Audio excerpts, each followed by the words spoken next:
Welcome to Dr. Creepin's Dungeon. Military paranormal stories frighten us because they combine two things we instinctively trust and fear at the same time: trained professionals and the unknown. Soldiers are taught to remain calm under extreme pressure, navigate hostile environments, and identify real threats. When people with that level of experience become frightened by something they cannot explain, it makes the danger feel far more credible. These stories often take place in isolated locations, remote deserts, dense forests, abandoned bases, or war zones, where the normal rules of society feel distant. The idea that even armed, highly trained personnel can encounter something beyond their understanding taps into a deep fear. There may be forces in the world against which neither courage, training, nor firepower can protect us, as we shall see in tonight's two feature-length stories. Now, as ever before we begin, a word of caution. Tonight's tales may contain strong language as well as descriptions of violence and horrific imagery. That sounds like your kind of thing. And let's begin. We uncovered a terrible secret. Part 1.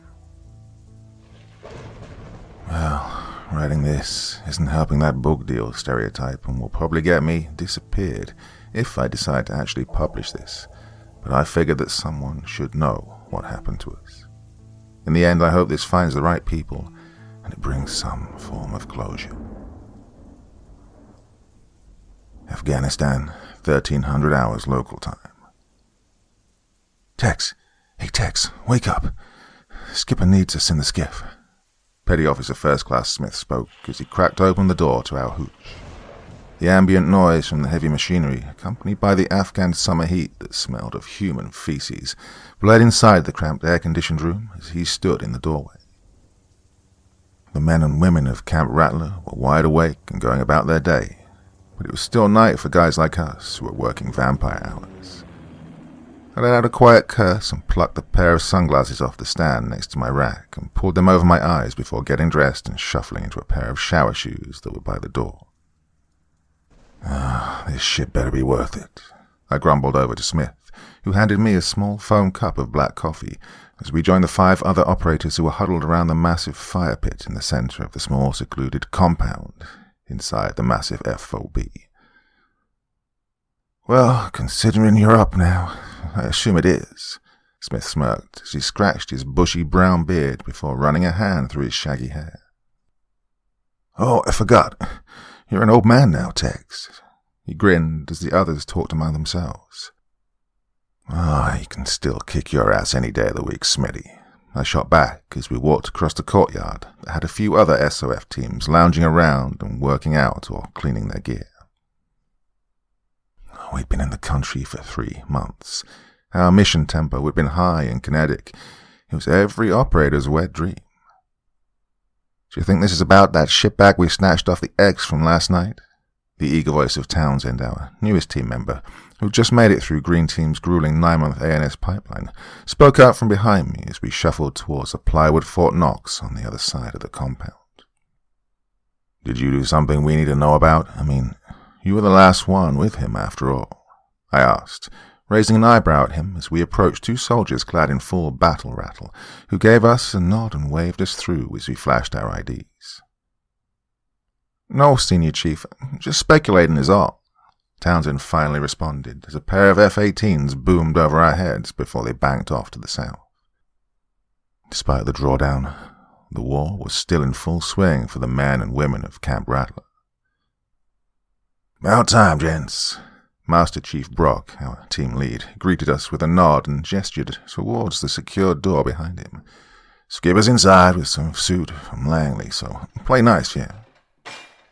We all shuffled inside the cramped skiff and took our seats around the table in the center of the room. Despite the lame exterior of the building, the interior was the complete opposite. High-tech equipment lined the walls, accompanied by small workstations along with a pair of LCD screens and digital clocks that sat above the skipper and our new nameless guest. Sorry for waking you all so soon, gentlemen, but this is very important, our skipper apologized and walked to the head of the table. This is Carson. He gestured towards a man who was wearing a pair of Ray-Bans on his head, who looked like he'd gotten lost on the way to the golf course. "Thank you, sir." The man shook our skipper's hand with a pearl-white smile and looked around the table with calculating eyes. "Gentlemen, I'll make this quick." He pulled out a small black remote from his pocket and clicked a button. A few seconds later, the LCD screens behind him lit up with different images. Some were satellite photos, others were ISR feeds, but they all showed what looked like a fortified entrance on the side of a mountain face.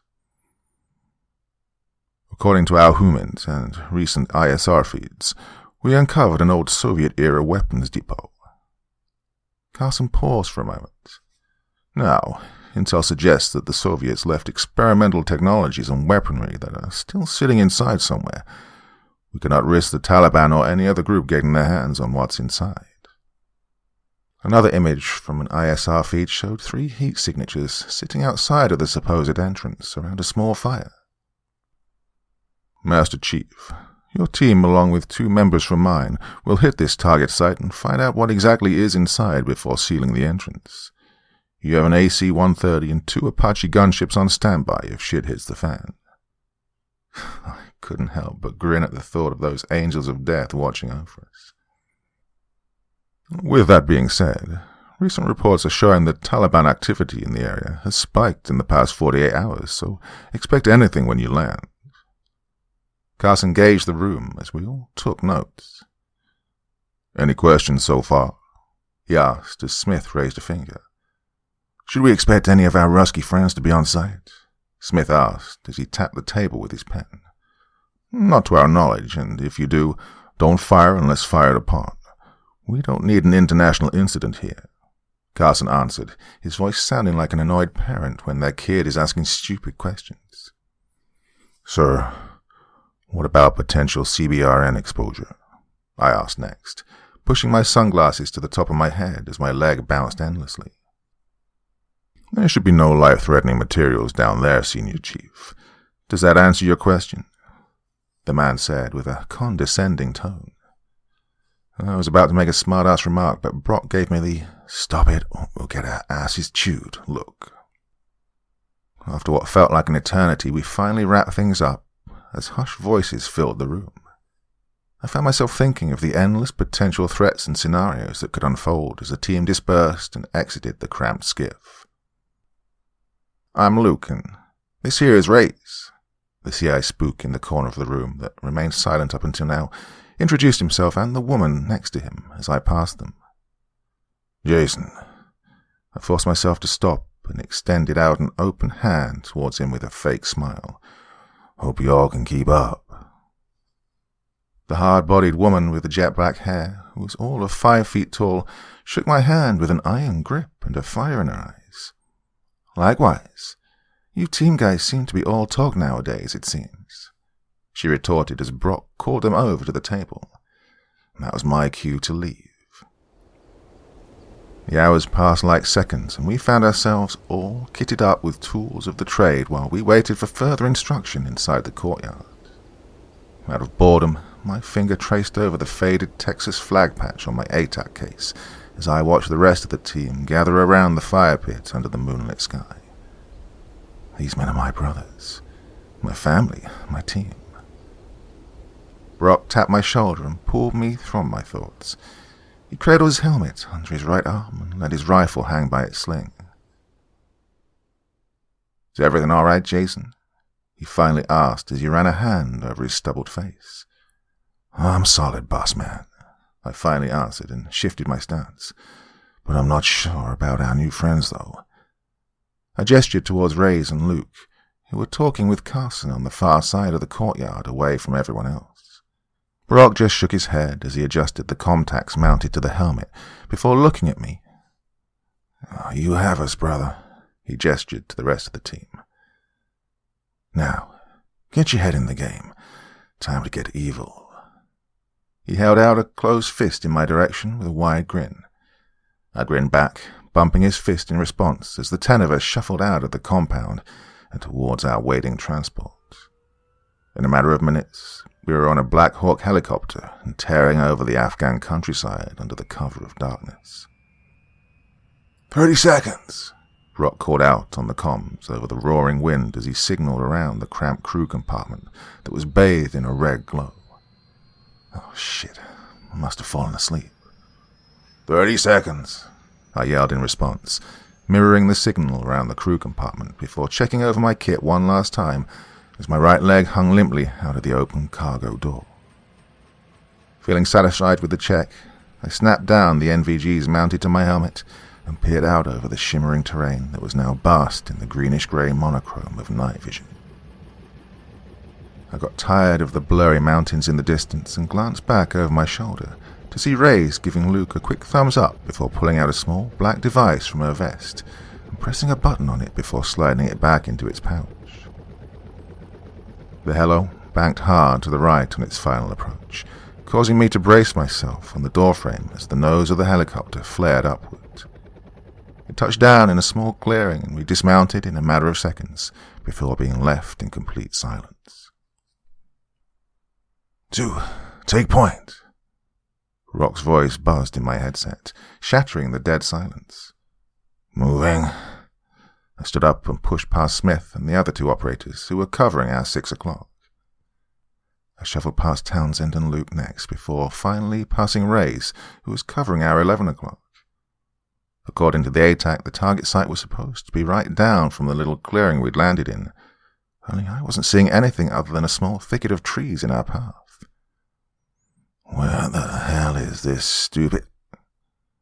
My internal rant was cut off when a dark figure shifted positions in another small clearing to my front. I activated the IR laser mounted to my rifle, followed the figure as it walked back towards us. The faint sounds of talking were being picked up by my headset, but I couldn't tell who or what was talking. The figure finally stopped a few meters inside the thinly wooded area we were in, and the sound of water hitting rock filled my ears. Oh, dude's taking a piss. Without warning, Reyes drifted past me in a low crouch with a knife in hand. Whiskey Tango Foxtrot. My hand shot out and missed the drag strap on her plate carrier by an inch. Oh, she cleared the distance between them in a matter of seconds and managed to get the figure onto the ground. There was a small violent struggle before the 2 stopped moving. A few seconds later, Reyes was on her feet and signaled me to move forward. As I got closer, I could make out the typical man dress and a bulky AK ammo rig on the now dead man at my feet. A look of fear was plastered on his bearded face, and a long jagged cut had severed both carotid arteries and his trachea as a ragged wet hiss escaped from the new orifice. Reyes pointed towards one more fighter with his back to us, who was sitting in front of a dying fire with slouched shoulders. I nodded and unsheathed the Winkler tomahawk bound to the back of my kit as I maneuvered towards the unsuspecting fighter. My heart slammed against my chest like a drum as I closed the distance. Things were about to get very violent very fast. I swung the blade down hard. It connected with the fighter's neck with a sickening wet crunch. The violent blow caused his head to snap to the side and almost come off. Cold droplets of blood hit my exposed wrists as the man fell on his side before I hit him in the temple with the spear point of the tomahawk. What the hell? He's already dead. We're clear. Reyes' voice was delayed in my headset as the rest of the team emerged from the woodline. There it is. Rey spoke as she stepped past me and reached out, grabbing hold of a dark camo net. She pulled it down to reveal an ancient-looking fortified bunker entrance with a faded star with a hammer and sickle in it, painted on the door and overhead slab of concrete. More lucky. Police these bodies, Brock spoke in a whisper. He was holding 2 AK-47s by their slings as he walked over towards the entrance of the bunker. Gunner, Ike, Huston, pull security and join the other 2 and set up the inner cordon. Jack, one of them responded. Brock looked over at me. Jason, you, Townsend, and Smith are with me in the suits. I gave him a thumbs up before wiping the blood off the tomahawk on the dead man's clothes before securing it back in the sheath.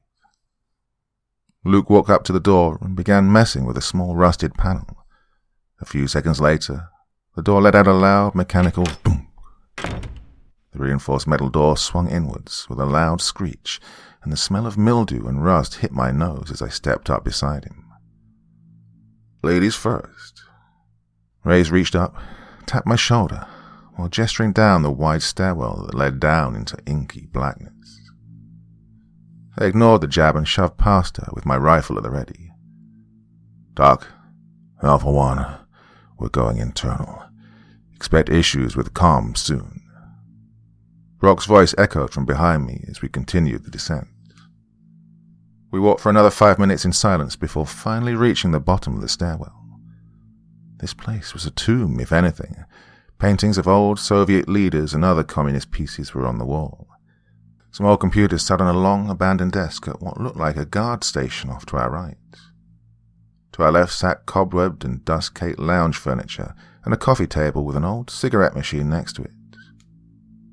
"Check this out, Senior," Townsend called out from my left as I looked around the massive room in awe. "Senior," he called out again. "What?" I growled, turned to see Townsend holding up a mummified, severed arm still clutching on to a tattered teddy bear. "Something bad happened down here, bro." He wrinkled his nose and dropped the arm as Smith stopped at my side. "Get ready to ditch the NVGs." He tilted his head towards the security station and snapped his NVGs up. "They're going to turn on the lights."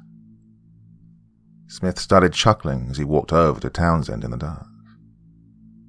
"Wish you would have told me we were raiding your place, Tex. It's very retro."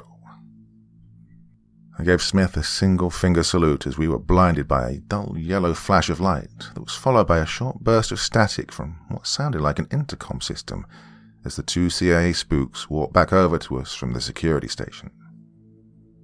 "All right, stick close. This place is a fucking maze," Luke spoke as he took point through the door with his rifle raised. "Any idea where we're going, Langley?"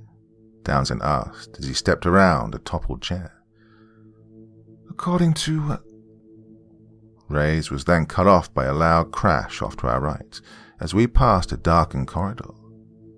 She activated the light mounted to her rifle to reveal a massive rat who was feasting on a mummified corpse wearing a Soviet-era officer's uniform that was leaning against the wall. She let out a sigh and looked back towards Townsend. "It's going to be further inside the main complex. Right now we're in the receiving bay." She poked a thumb over her shoulder. "This'll go on for another..."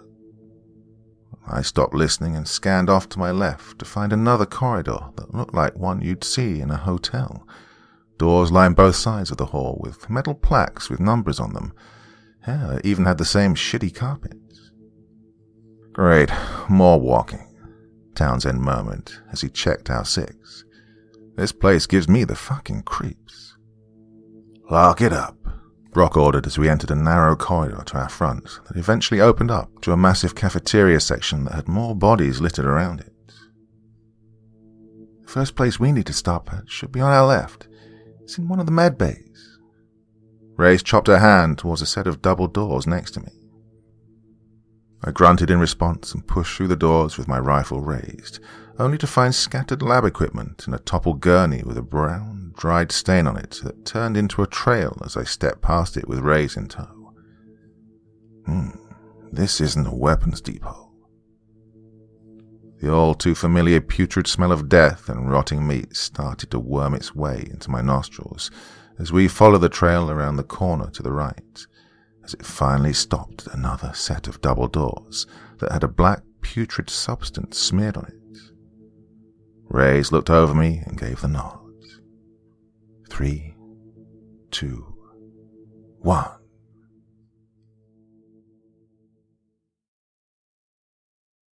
Part 2.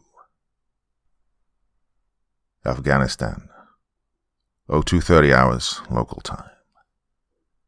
3, 2, 1. We breached the door in unison, causing a thunderous crash to echo through the hall as I cut right with my rifle raised. Reyes cut left and cleared her lane as the pale white lights inside the room flickered on and off like some fucked-up rave party. Flashes of metal on the wall caught my attention as I activated the light mounted to my rifle, giving me a steady source of light. In the corner sat a hunched figure drenched in more of that black liquid that was smeared on the door. I could barely make out the dress boots and faded green fatigues. Must have been another officer or grunt. My thumb was welded to the selector switch on my rifle as the figure shot up to his feet in one jerky moment.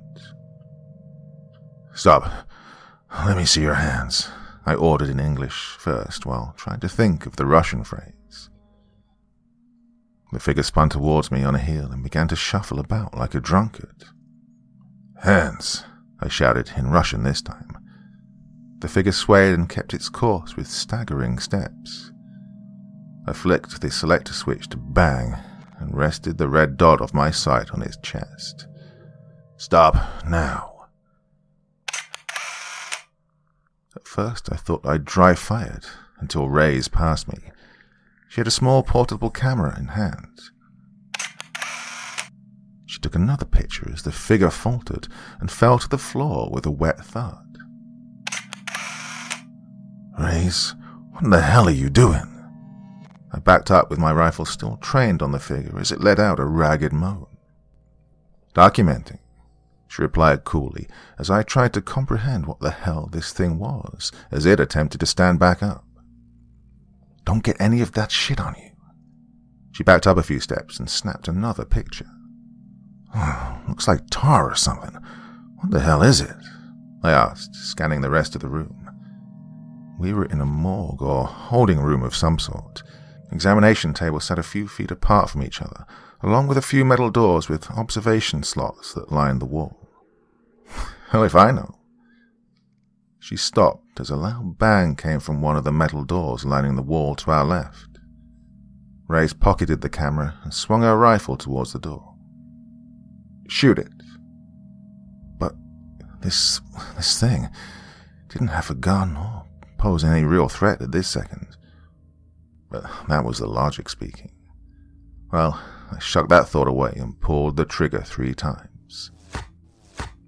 The tuck-tuck-tuck from the suppressed rifle sounded like miniature nuclear explosions inside the confined room. The thing stumbled backward a few steps.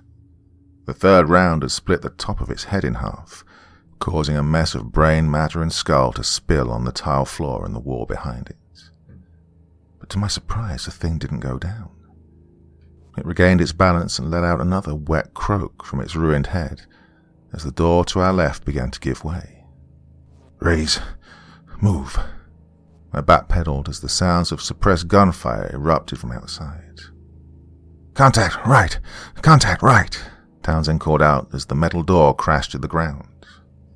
A hulking man wearing a sleeveless, blood-soaked telnyashka emerged from the now open door. "Americans!" he bellowed with a hoarse voice as his blood-filled eyes locked with mine. I snapped my rifle in his direction and fired off 3 rounds that hit center mass. He just shrugged off the wounds and let out a blood-curdling scream while running towards us with outstretched arms. He barreled through Ray's, sending her to the floor and into me at full speed. The world suddenly turned into a blur as I fell onto my back through the set of double doors and into the hall. The sounds of weapon fire and yelling filled my ears as this giant of a man on top of me swung down with a closed fist that slammed into my helmet with a wet crack as he pulled back his mangled right hand with another scream. I couldn't get to the rifle that was at my side, so I left it and covered my face as he landed another blow that caused stars to float in the corners of my vision. "Rays!" I thrashed around and bucked my hips in an attempt to get the guy off, but nothing was working. He was locked in and swinging wildly. "I don't have a shot! Move!" Ray's yelled back as I bucked again. This time the man gave me just enough breathing room to get to the Glock on my battle belt. Just as the Glock cleared the retention holster, the man swung down with another closed fist that connected with my face, causing my eyes to water and a flood of blood to fill my mouth as I struck out with my free hand, connected with his chin. Through tears, I watched as the man pulled his fist back for another blow. Oh shit, this is gonna hurt. I fired off one round that tore a hole through his shoulder, and that sent him into another screaming fit.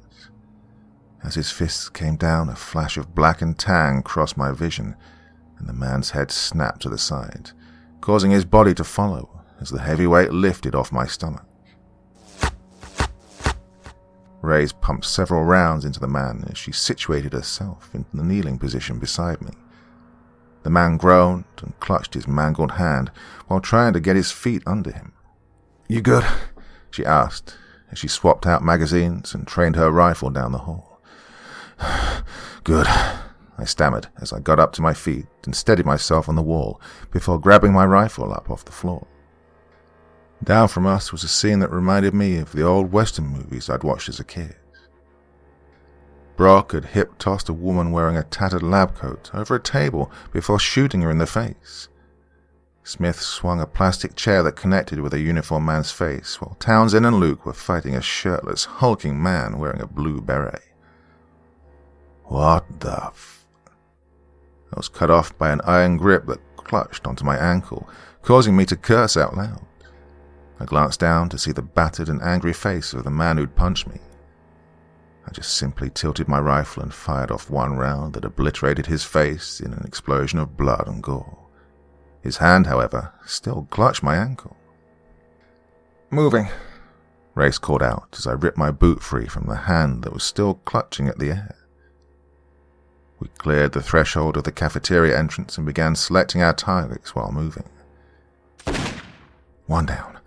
On to the next. My red dot found another target and my finger pulled the trigger, putting another person down. As soon as it started, it stopped. A mass of dead bodies now lay inside the hall and center of the cafeteria, surrounded by empty brass casings and bloodied chairs. "What the fuck is going on here?" Rock yelled over at Luke, who was hunched over and dry heaving. The smell of cordite and blood hung thick in the air, and was so strong that it was palpable. Luke just held up a hand and heaved once more, as I checked on Townsend and Smith. Wow, this was beyond fucked. We obviously were left out on some key details here. "Listen here, you son of a bitch," Brock suddenly snapped, grabbing the CIA spook by the straps of his plate carrier and standing him up straight. "I'm not going to risk the lives of my men if there's nothing to gain here." Spittle dotted Luke's face as Brock shoved him back. "Oh, weapons depot my ass," I muttered as Townsend smeared the line of blood on his cheek with the back of his gloved hand. "This is something else entirely. So, what is it?" I asked, looking over at Reyes. She avoided my gaze and began to speak, but Luke cut her off with a yell. "Reyes, shut it. Master Chief, you are not in charge here. We are." Luke emphasized "we" as he pointed at Reyes. "If you cannot proceed with the mission tasking, then go back outside and send in another person who will." I was stunned by the ballsy response from the CIA spook as he stared up at Brock with no emotion. "Where do we need to go next?" Brock asked, spitting a stream of blood onto the floor. He had a large gash on his right cheek, and his right eye was beginning to swell shut. He, with no doubt, reflected my own busted face. "I got what I needed from the medbay. We need to head into the director's office," Reyes answered. "Oh, fan-fucking-tastic. So if we make it there, what are we doing next?" Smith asked as Brock checked in with the rest of the team that was still topside. "We'll collect what we need while you pull fucking security," Luke interjected as I walked back into the clearing with my rifle at the ready. "Any more questions?" Damn, our attackers looked so aged and starved by decades, but still seemed to fight and move with ease. What the hell are these guys on? "Jason, take point," Brock ordered as we moved down the hall and through an open set of metal doors that led towards a cramped stairwell leading down into a smaller receiving bay. We walked for another 15 minutes before we arrived at a blast door that was surprisingly open.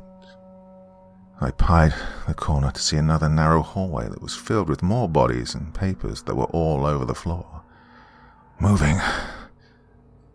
We cleared the door and were greeted by the sounds of bare feet slapping against the floor to our front.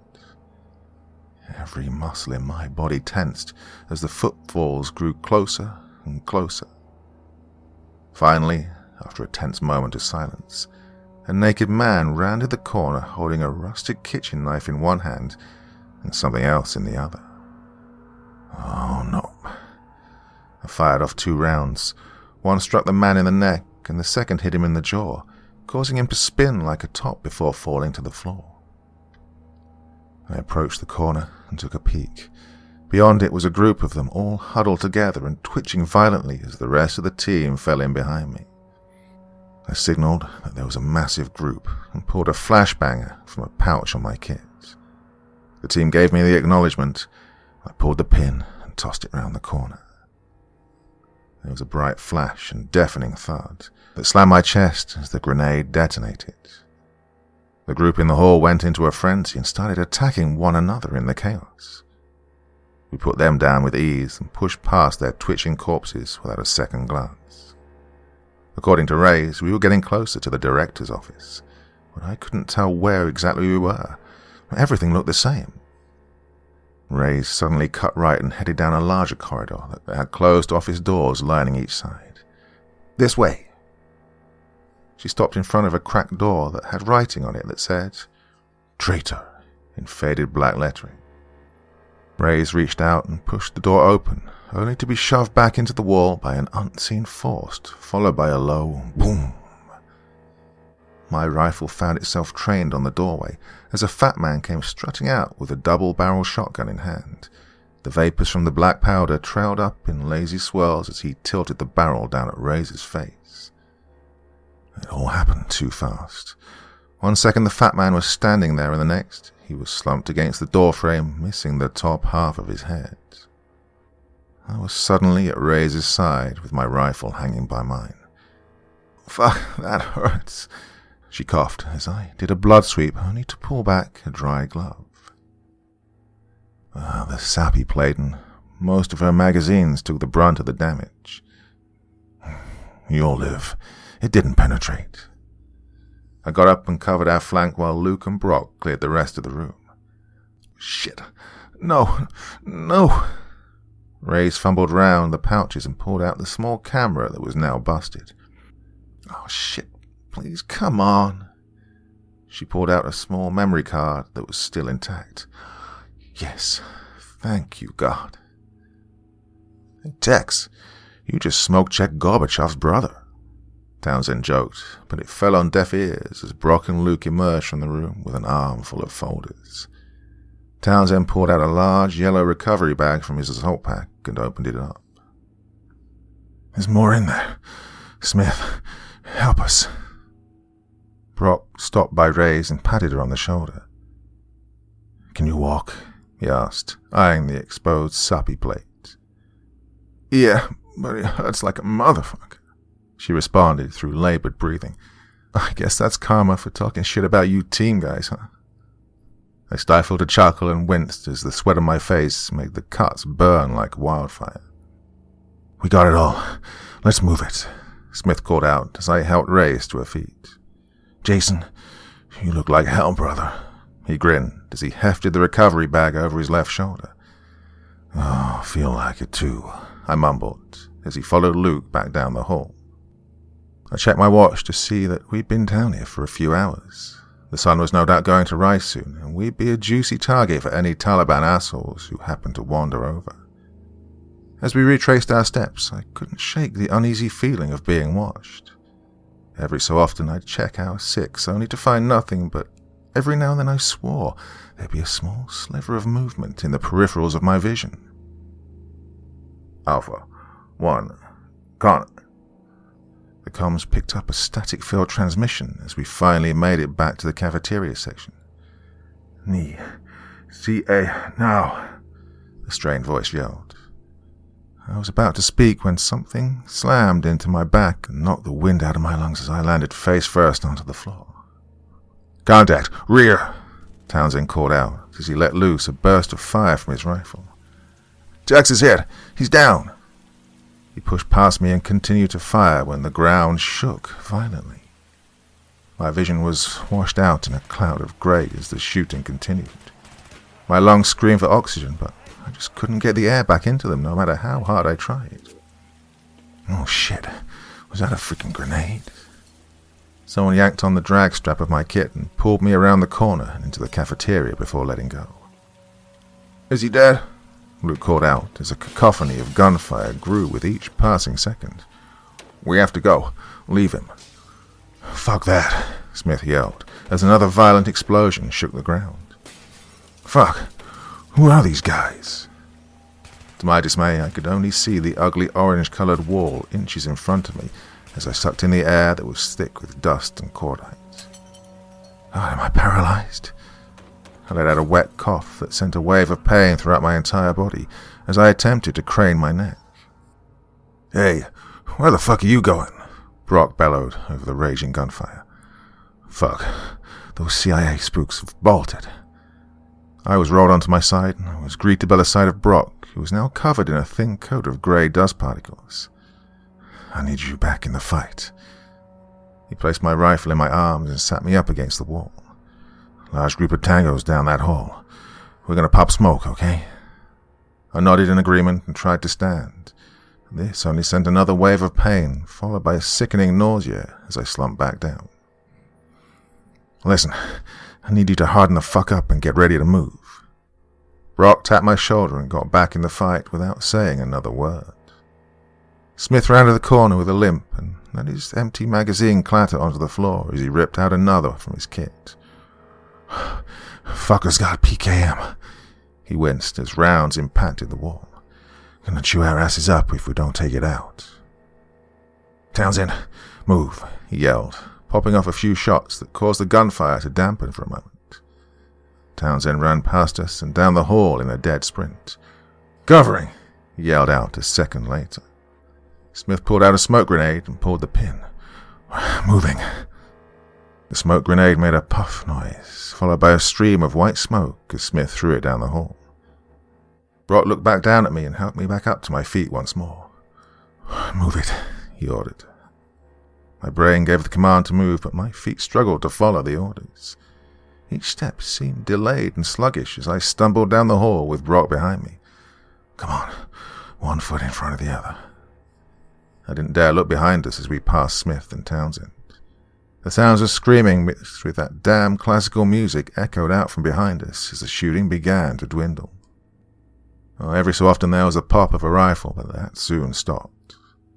I passed through the door first to be greeted by Race, who was covering the door while Luke typed away on one of the computers at the security station. "Jesus, I almost fucking shot you in the face." She changed positions and covered the other side of the door as I wheezed. Ignoring the almost fatal blue-on-blue incident, I spun around and posted up on the door to see a horde of people running after Brock and the rest of the team. "Close the fucking door," Smith screamed as he began to lag behind Brock and Townsend. "Close it." Brock slid to a stop in front of me and spun around on one knee before firing into the massive crowd that was growing by the second. Townsend squeezed through the door and watched our flank before shooting at something. I didn't take my eyes off the growing horde and continued to fire as Smith made it to Brock. Just as the two men made it through the gap, an alarm sounded and the door began to close at a slow pace. Oh, great. Brock cursed and ripped a fragmentation grenade from its pouch on his kit and prepped it. "Frag out." He tossed a small explosive through the gap. Less than a second later, there was a whoomp as the explosion rocked the ground, sending pieces of shrapnel pinging off the metal door as it was sealed shut. "Shit! Help!" Townsend cried. From my left, as he was toppled to the ground by two decrepit-looking figures that had emerged from one of the rooms. "Get him off!" he pleaded as they dragged him back into the room. I shifted my stance as four more of the mummified-looking people came running out from the darkness and towards Smith and Reyes. The two laid into them with a controlled burst, dispatching them without issue. "I'm out," Reyes called out as she transitioned to her pistol. Smith, attempting to push forward, only to be stopped once more by those frickin' things, said, "Townsend, hang on." Townsend's screams were soul-crushing, but more of those things kept pouring out from the rooms as we emptied magazine after magazine. "Hang in there, kid," Brock yelled again as we fought our way down the hall at a slow pace. I breached into the room with Brock to find Townsend sprawled out on the floor with two of those things tearing at his exposed lower stomach. The coppery smell of blood hit my nose as I shot the one closest to me while Brock shot the other. "You're gonna be fine." Brock tore into Townsend's blowout kit. "It's just a scratch," he reassured him as Reyes and Smith continued firing from outside. Brock shoved most of Townsend's exposed intestines back in and dressed the wound before securing it in place. The bottom two fingers on Townsend's right hand were torn off, and his left wrist had been broken at an odd angle, rendering it useless. "Jason, help me." Brock gestured towards Townsend as I grabbed a hold of his right arm. I hooked my arm under Townsend's and hauled him up to his feet. His face was beginning to turn pale as blood began to seep through the trauma pad on his stomach. I don't... His eyes fluttered. "I feel so good. I'm sorry, guys." He slurred the apology as he tried to walk. "I kinda fucked up." He coughed up blood that streamed out over his chin. "I'm gonna die." Townsend struggled to walk as we moved back down the hall. Luke had joined the fighting now and was making his way up the stairwell we'd entered from. "Don't forget the bag." The yellow bag sat against the wall of the security station all the way across the room. "Fuck that. Help us," Smith yelled back as he dropped one of those mummy things and planted a boot in its skull, sending a putrid black fluid flooding onto the floor. Luke let out a curse and ran across the room, dodging the few stragglers that were still alive. Just as he got to the bag, something slammed into the massive blast door that we'd shut just moments earlier. The door shuttered violently as he slung the bag over his shoulder. "Get your men to prep explosives on the entrance. We need to block it off," he yelled up at us as the door cracked open. Brock gritted his teeth as we slowly ascended the darkened stairwell. Screams were echoing up from behind us now, and it wouldn't be long before those things were on top of us. "Huston, prep explosives for death. We're closing the entrance." He released the PTT button and activated the light mounted to his helmet. Townsend's body suddenly went limp. His dead weight nearly caused us to tumble backward, but luckily I was able to catch my balance and keep him from dragging us down. "Townsend, I need you to walk, buddy. Hey." I tried to get a response, but got none. "He's gone," Brock spoke, his voice raw and hoarse. There was a sudden rush of cold air as we neared the top of the stairs. My back and arms burned and my legs felt like they were weighed down by lead as we reached the entrance. Smoke from a smouldering fire wafted in our direction as the rest of our team all looked at us in shock. There were pockmarks in the door and around the entrance, along with what looked like blast damage from an explosion. "We need to clear out and..." Luke was cut off by a swift punch from Brock. The blow split the spook's lip up to his nose. Lucky, I helped transport Townsend. The two men didn't say a single word. They just walked over to me and took Townsend's lifeless body from me before laying him down near the wood line. "Mower, Gunner, what the hell happened up here?" Brock asked the two operators, who looked like they'd been put through hell. "Group of Taliban decided to drop by. We dealt with them," Mower answered as Huston began fixing the explosives to the weak points on the structure. "Charges are set, boss." Huston spoke up a minute later as he led the command wire away from the charges that he'd positioned around the entrance. "I have a 1-minute fuse set on standby." I finally let out a long, ragged breath and checked over myself to find no life-threatening wounds. Whatever those things were, they didn't seem to be fazed by physical trauma. My gaze drifted over to Townsend's lifeless body. His arms were folded across his chest and his rifle was by his side. Damn, he didn't deserve this. I finally tore my eyes off of Townsend, and they found themselves on Reyes, who was tending to Luke. Our ride's almost here. Get ready to move, Smith stated as he walked over to the two. This intel better be fucking worth it. He glared down at Luke, who just shook his head. Who am I kidding? You're all the same. You just get us killed and get the credit for a job well done, am I right? Smith kicked Luke's leg, causing the man to spring to his feet. Fuck off, Luke growled in response as I pulled Smith back by the arm. Let it go. This isn't the time or the place, brother. I tightened my grip on his arm as the rest of the team began to file into the woods. Let's go, come on. The two spooks trailed behind us without saying a word. They had a lot to answer for, though, and this isn't over yet.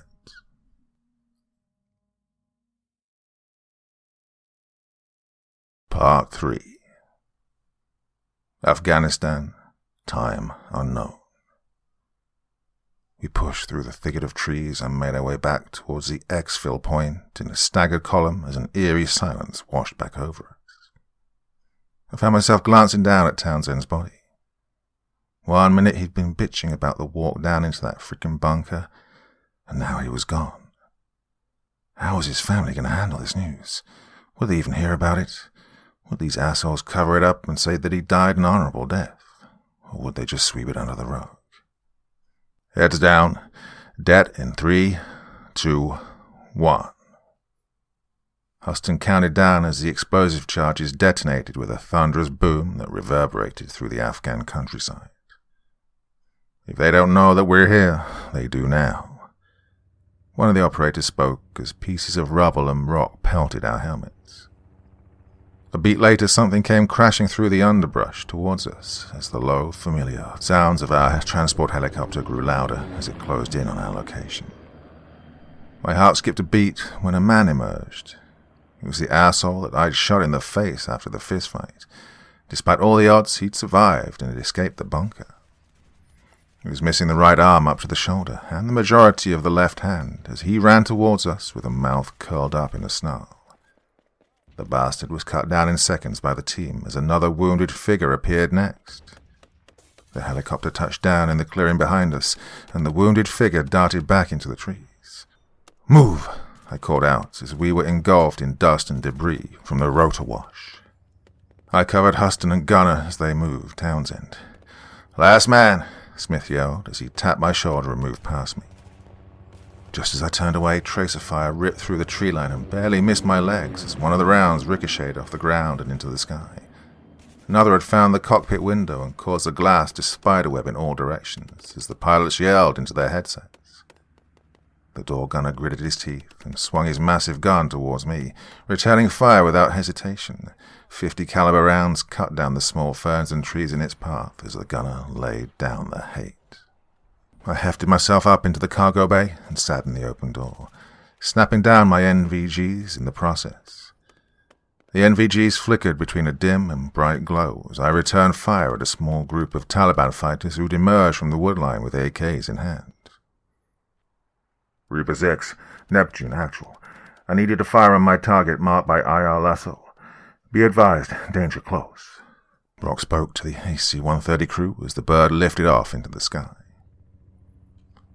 Copy, Neptune actual. Stand by. The helicopter lurched upward and banked hard to the left as we gained altitude. Rounds away. TOT, 10 seconds. One of the crewmen spoke as a low-based thump, followed by a swoosh, cut over the churning of the rotors. The small patch of land we were in just went up in a dark cloud of dust behind us as a 105mm howitzer round splashed down. The 25mm gun buzzed next and rained hell down into the area, followed by a few shots from the 40mm Beaufort cannons that sounded like distant war drums. Neptune actual. Outlaw 1-3. Be advised we have multiple heat sigs moving through the sticks down towards the river. A female voice called out over the net. Outlaw, those are tangos. Smoke 'em. Copy. The gunship fired a salvo of its Zuna rockets and let off a short burst from its 30mm cannon as more tracer fire lagged lazily behind us. Damn, the whole valley seemed to come alive at that moment. They're not getting back up from... The gunship pilot was cut off as an RPG streaked out from the foliage below us and towards them. RPG! RPG! The gunship pulled hard to the left, just missing the projectile by a few inches as they returned the favor with a long burst from their 30mm cannon that demolished the patch of foliage the RPG had been fired from. Neptune Actual, Reaper 6. We are bingo fuel and RTB. Good luck. The AC-130 let out another stream of fire from all weapon platforms before heading back towards FOB. I glanced down to see more muzzle flashes and RPG fire coming from all over the valley. My eyes went wide as a tracer round scored a direct hit on the gunship escorting us, causing it to spew a stream of fire followed by black smoke from the turbines as the pilot fought to gain control of the aircraft. Shit, we're hit. I'm losing hydraulic fluid fast, came the gunship pilot's clipped response as our bird was peppered by another wave of incoming fire. Can you make it back, 1-3? The second gunship's pilot asked as they tore over the mountainous terrain on our right flank. Everyone inside the crew compartment let out curses and grabbed on to what they could as the helicopter shuttered violently. It was one thing to be shot at on the ground. We could at least return fire and fight back, but we wouldn't win a fight against gravity. Yep, I think we can, but she ain't gonna hold for much longer. We're gonna have to make an emergency landing at Camp Badstone. 1-3 finally responded with a cough. The shooting stopped, and so did the adrenaline dump. My body hurt with a pain like no other, along with my left leg that had caught pieces of spalling from the bullet that had ricocheted off the ground. Easy day. I snapped the NVGs up and let out a long, ragged sigh, leaning my head against the net bench behind me. The next few hours were going to be hell. The sun was rising now, turning the pale grey sky into a bloody orange colour as we finally arrived back at Camp Rattler. After touching down, we moved Townsend's body to the camp's medical facility where we got checked out by the army doctors and nurses before we said our silent prayers and goodbyes to our fallen teammates. "Dude, how the fuck are you not paralyzed?" I asked bluntly as we made our way back towards the compound for the AAR. He held the SAPI plate that was in my back panel. A jagged hole was in near the bottom, where the round from the unseen shooter had gone through and lodged itself in my bag, along with chunks from the plates. "Lucky, I guess," I responded, while gingerly touching my lower back. I had no clue what round had stopped where it had, but according to the doc, it was a miracle that the bullet had missed my spine. Well, miracle or not, it still didn't explain how the internal trauma surrounding the bullet had been close to nothing other than irritation to the surrounding site itself. It was like the wound had healed itself in a matter of minutes. Carson and our skipper had both been present in the TOC the entire time we were on target, and it was evident that they'd only seen what had happened on the outside, though Carson's body language led me to believe he knew more as they began the AAR.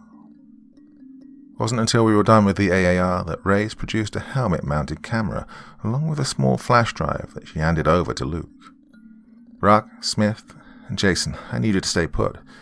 The rest of you are dismissed." The rest of the team looked at one another in confusion and anger. They were left in the dark as to what had happened down in that bunker and wanted answers as much as we did. "Gentlemen," Carson spoke with a very calm tone as he shut the reinforced door. "What you witnessed down there was something you will not speak of under any circumstances." He handed out 3 sheets of paper to each of us. "Please sign your full names at the bottom of each form." I looked over the document and noted that it was some form of NDA that would land us in some serious shit if we signed it. Oh, here we fucking go. Smith shoved the paper back across the table and stood up. "I'm not signing shit." He stood in defiance. "You can't do this to us." I joined in as Brock's hands balled up into fists at his side. Dry blood still coated the sleeves and neck of his combat shirt. "I can and will, Senior Chief." Luke looked over to our skipper and shook his head. "I know what you're all going through right now." The skipper rested his arms against the table and looked at each of us as he spoke. "I need you. The team needs you. Please." He gestured towards the papers. "Sir, Can we have the room? Luke spoke as he emerged from the corner of the room with his arms crossed. Our skipper stared down at the man across from him. He wasn't used to being told what to do, especially by some suit from Langley. Carson let out a long sigh followed by a laugh that was void of all humor. I'll just be blunt with you, since playing nice isn't working anymore, sir. He planted a finger in our skipper's chest. You men are about to be sent off to prison for treason and the murder of a fellow service member. There was a tense moment of silence, followed by a growl from our skipper. I'll be back. Keep your mouth shut, that's an order. Without saying another word, he walked out of the room, with Luke following close behind him. The Russians were experimenting with different ways to treat battlefield injuries faster. Race finally spoke as she took a seat across from us. And the only reason we know this is because the company has been in contact with one of the lead scientists and the director inside that bunker, since the Soviet invasion. Brock slammed his fists into the table, causing Race to jump. So you fucking knew that those things were down there? Brock asked as the veins in his arms bulged. No, we didn't know anything about them. We lost communications with the director as of 3 days ago, and after trying every possible means of contact, we decided to use an alternative option. Carson butted in. We uncovered a terrible secret, and if anyone else knew what was going on down there, well, the geopolitical fallout would be... He was cut off as the door opened. Luke entered and shut the door behind him. A look of worry and fear was plastered on his boyish face. Sir, he's bringing MPs and the rest of their team back here. Carson let out a curse and looked back over to us. If you sign those NDAs, you can continue to operate freely without any issue. This is just a means of keeping things under wraps. Fear was in the man's eyes, and we were drawn to it like sharks to blood. What about Townsend's family? I asked, tapping on the paper with my index finger. His family all taken care of. They don't have to worry about financial burdens for the rest of their lives, he answered quickly. And what about us? Smith asked, gesturing to me and Brock. We sign these papers and you expect us to live with the fact that you got one of our guys killed for some frickin' meet and greet? Look, we don't have much time left. Carson was on the verge of hysteria as I tried to make sense of what was going on. Ebola, bubonic plague, SARS, smallpox. They're all nothing compared to what they've engineered down there. Luke joined the conversation. The director that you shot in the head was supposed to give up the location of the other bunkers so we could shut this little experiment down for good. I looked down at the papers and read through them twice. I want in. The room fell silent at my response. I want to shut down every last one. You let me do that and I'll do whatever you want me to do. No, we can't do that. Luke began to argue, but was waved off by Carson. Done. You'll be working with Ray's and Luke's team. Just sign the paperwork and I'll handle the rest of the logistics. A look of relief washed over Carson's face as I put pen to paper. Brock and Smith's eyes were burning holes into me, but I didn't bother looking at them. I couldn't. I'm doing this for Townsend and for the team. I signed the papers and stood up. The door swung open and the skipper, along with the rest of our team and 2 MPs wearing multicam uniforms, entered. Stand down, Carson ordered as the tension in the room began to skyrocket. Everything's been handled accordingly. Our skipper looked over at Brock for confirmation. Brock just simply nodded in response as the MPs awaited further instruction with their hands hovering over their drop-leg holsters. I guess this settles it then, Smith spoke next as he stood up from the table and left the room. I hope you know what the hell you're doing, Jason. Brock stood and walked over to the rest of the team. We're good here, gents. Clear out. He ushered the hell-bent operators back outside, telling them what they wanted to hear, as the searing light from the sun illuminated the darkened interior of the room. I looked down at the other papers to see Brock's and Smith's names scrawled on them. Well, I'll be damned.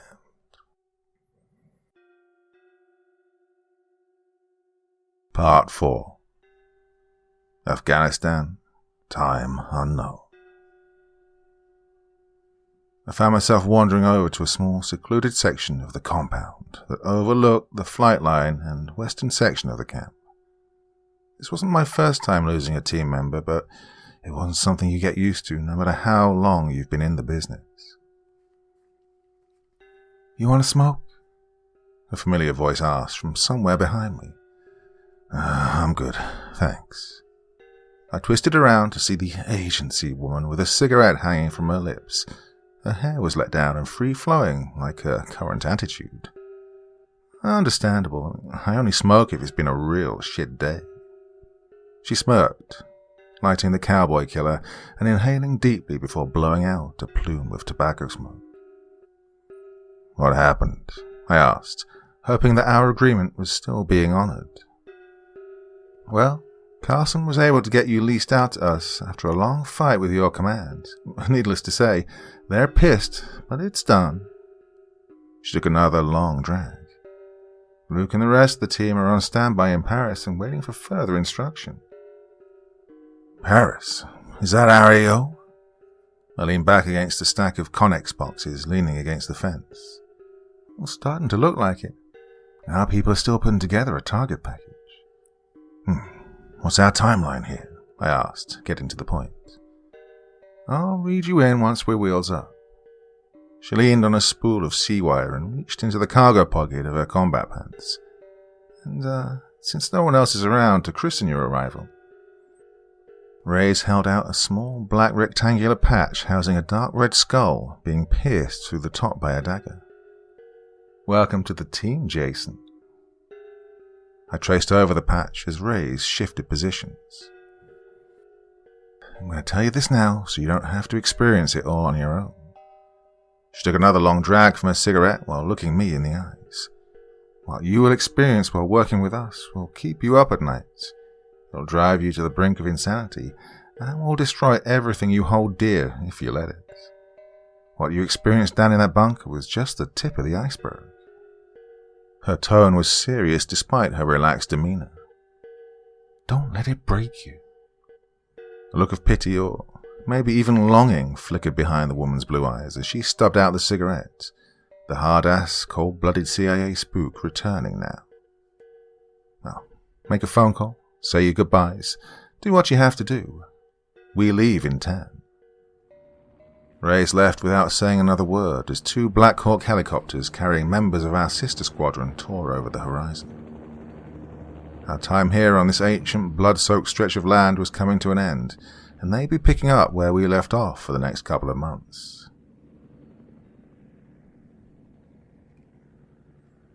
France. Time unknown. We were greeted by an unmarked SUV that sat idling. A man with full-sleeve tattoos wearing a Slayer t-shirt stepped out of the vehicle and waved us over as we stepped off our flight and crossed the tarmac. "Who's your new boyfriend, Reyes?" the man called out as he got back in the driver's seat. Fuck you, Keith," was Reyes' only response to the tasteless dig as we climbed in and situated ourselves. "Since you've been busy in the raw pile, I'll fill you in," Keith spoke as he drove us towards another group of hangars off to the south. "Carson has accelerated the timeline to tonight." He turned the radio up as an RHCP song began to play. "Oh man, I love this song." "Get back on task," Reyes growled over the intro of Snow. "Well, as I was saying," Keith mocked Reyes with a gruff voice, "we have 6 GIGN operators that'll be joining us on this little snatching ground." He turned down the radio as we passed a group of people in flight suits who were assessing a helicopter. "The hired gun and I will be on Assault Team 1 with Peter and you." Keith stopped for a brief moment as he looked in the rearview mirror. You look familiar. You a team guy?" Something like that. "You?" I asked in response, trying to remember who exactly this guy was, but came up empty as we hit a rough patch on the tarmac. "I did a stint in Team 4 before joining the company." A grin spread across Keith's face as we stopped in front of an open hangar to our right. Inside sat a line of parked vehicles, along with a large group of people in civilian clothing who were huddled in the middle of the barren hangar. "Oh, sorry for the hollow. Hit some traffic and picked up a stranger on the way back." Keith jabbed a thumb at me as we walked over to the large group. "No worries, we're just getting started." Luke's voice echoed around the room as he walked out from the group and gestured towards a large whiteboard situated near the wall. "Our target has been hiding out at this apartment complex." Luke referenced a photo of an old Middle Eastern man with a cloudy right eye and a local map that detailed the surrounding area. The target building was a massive apartment complex outside of the major city hub, and from what I was seeing, there were multiple means of egress from the blueprints that were provided. "Peter, if you will." Luke stepped to the side as a shorter man with short, cropped black hair and a clean-shaven face walked over to the table. "Our HVI, known as Tulman, was seen frequently entering and leaving room 105 on the 4th level here." Pointed towards a photograph of the complex's exterior. "This place is full of gangbangers. Most of them are armed with a variety of weaponry, ranging from rifles to handguns, so expect anything. Now, gentleman and woman." He glanced over at Reyes, who just rolled her eyes. "There's a heavy civilian presence here, so watch your fire and make sure you PID your targets." Keith pulled a hat over his head, causing his shaggy blonde hair to poke out from the sides, making him look like a typical surfer bro from Cali. "The weapons we are going to be using are linked to a weapons bust, so glove up." Peter turned towards me as he tapped the table. "Assault Team 1 will take point through this side entrance here. Expect limited contact until we reach the 4th floor. Teams 2, 3, and 4 will breach from here and here, before setting up the inner and outer cordons." He continued with the assault plan as I took in the details from the floor plans and surveillance photos of our targets. "Now, the police response time for this area is 5 to 10 minutes, but the cell jammers will give us some extra time. Any questions?" Peter asked, gauging the silent room. "All right then, let's do this." France, 0100 hours local time. My hands ran over my kit in one final check as the rest of the plain-clothed operators in the cramped sedan went about their pre-game rituals. It was time to get some answers. "Team 4 is in position." Team 4's leader buzzed in my earpiece as Keith chambered around in his M4 in the front passenger seat. "Copy 4. 1 is about to reach Ryan. Stand by." Carson's voice responded as Peter steered the sedan into a parking spot across from the target building. "1 is in position. All teams stand by." Peter released the PTT button, bound to his kit, and looked around at all of us. His balaclava sat on top of his head, making him look like a fisherman. "It's time." Keith pulled down his mask before adjusting the sling of his rifle and giving Peter a nod. "Time to get evil." Reyes pulled the skull balaclava down over her face, and I did the same. "All teams go." I exited the car and followed in behind Peter with my rifle at the ready as he led the way towards the side entrance. Loud club music thumped from inside like a dull pulse as the civilians lounging around outside watched us in awe. Somewhere off in the distance, a dog barked wildly as a couple argued loudly outside of our view from the darkened archway to our left. "Move," Keith ordered from behind me as he shoved a man smoking a cigarette who tried to stop him. "1 has made entry." Peter led the way up a cramped spiral staircase to our front as our radios came alive with traffic. Inside. He waved off a group of kids playing with a soccer ball as we made it to the 3rd deck. The kids finally scattered when threatened, one while covering an open door to our right. "Here," Peter called out from the next flight as he dipped through a set of double doors. I acknowledged the call-out and cleared the threshold with my rifle at the high ready to see Peter moving a woman and her 2 children back into their room as a man down on the hall sitting in a chair spun towards us with a sawed-off shotgun in hand.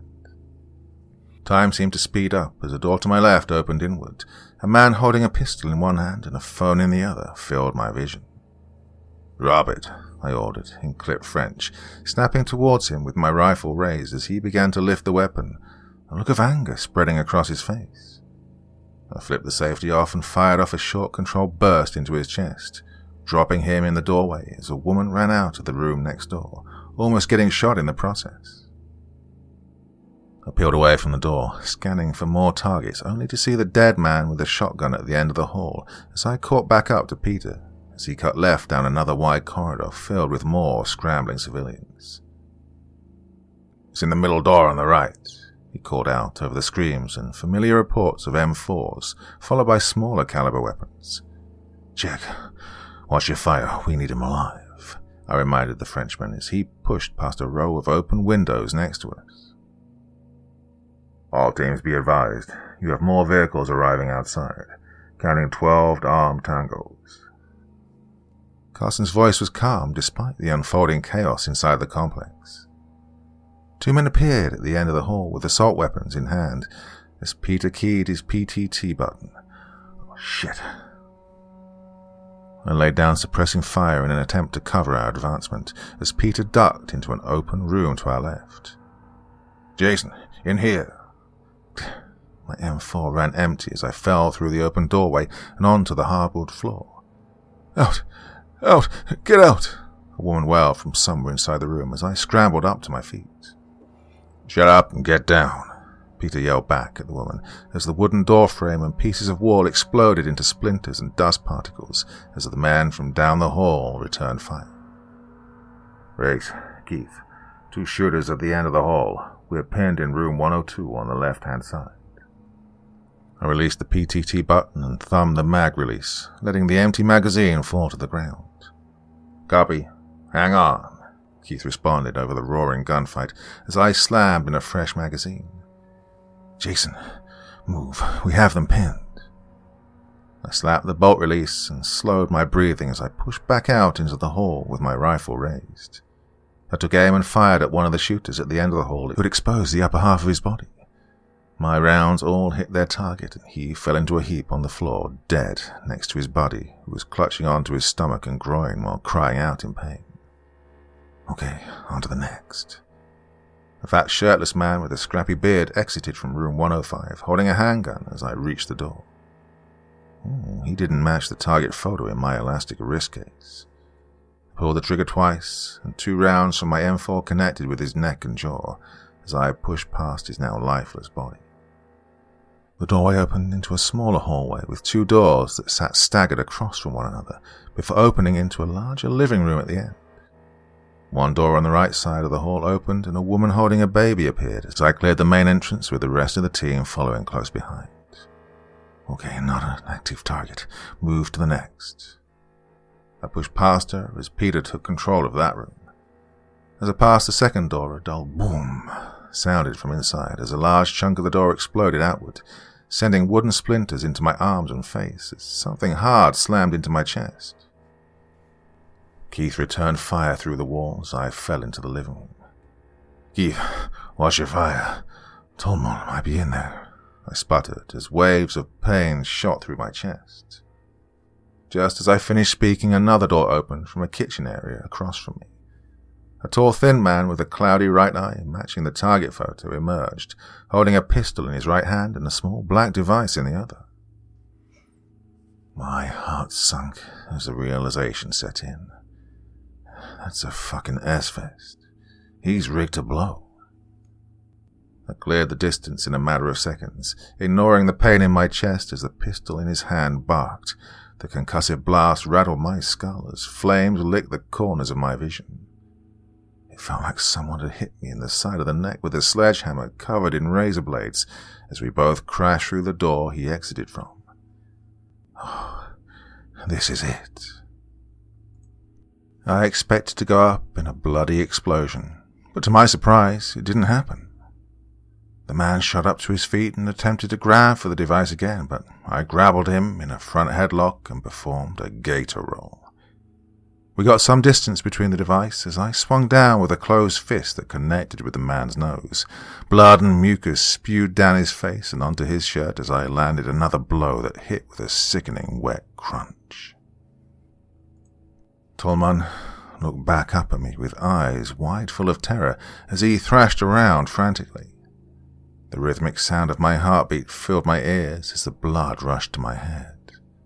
Blood splattered onto his face as I pushed the detonator further away with my boot. With a curse and one final swing, Tolman's head snapped to the side. His body finally went limp as the searing pain in my neck became unbearable.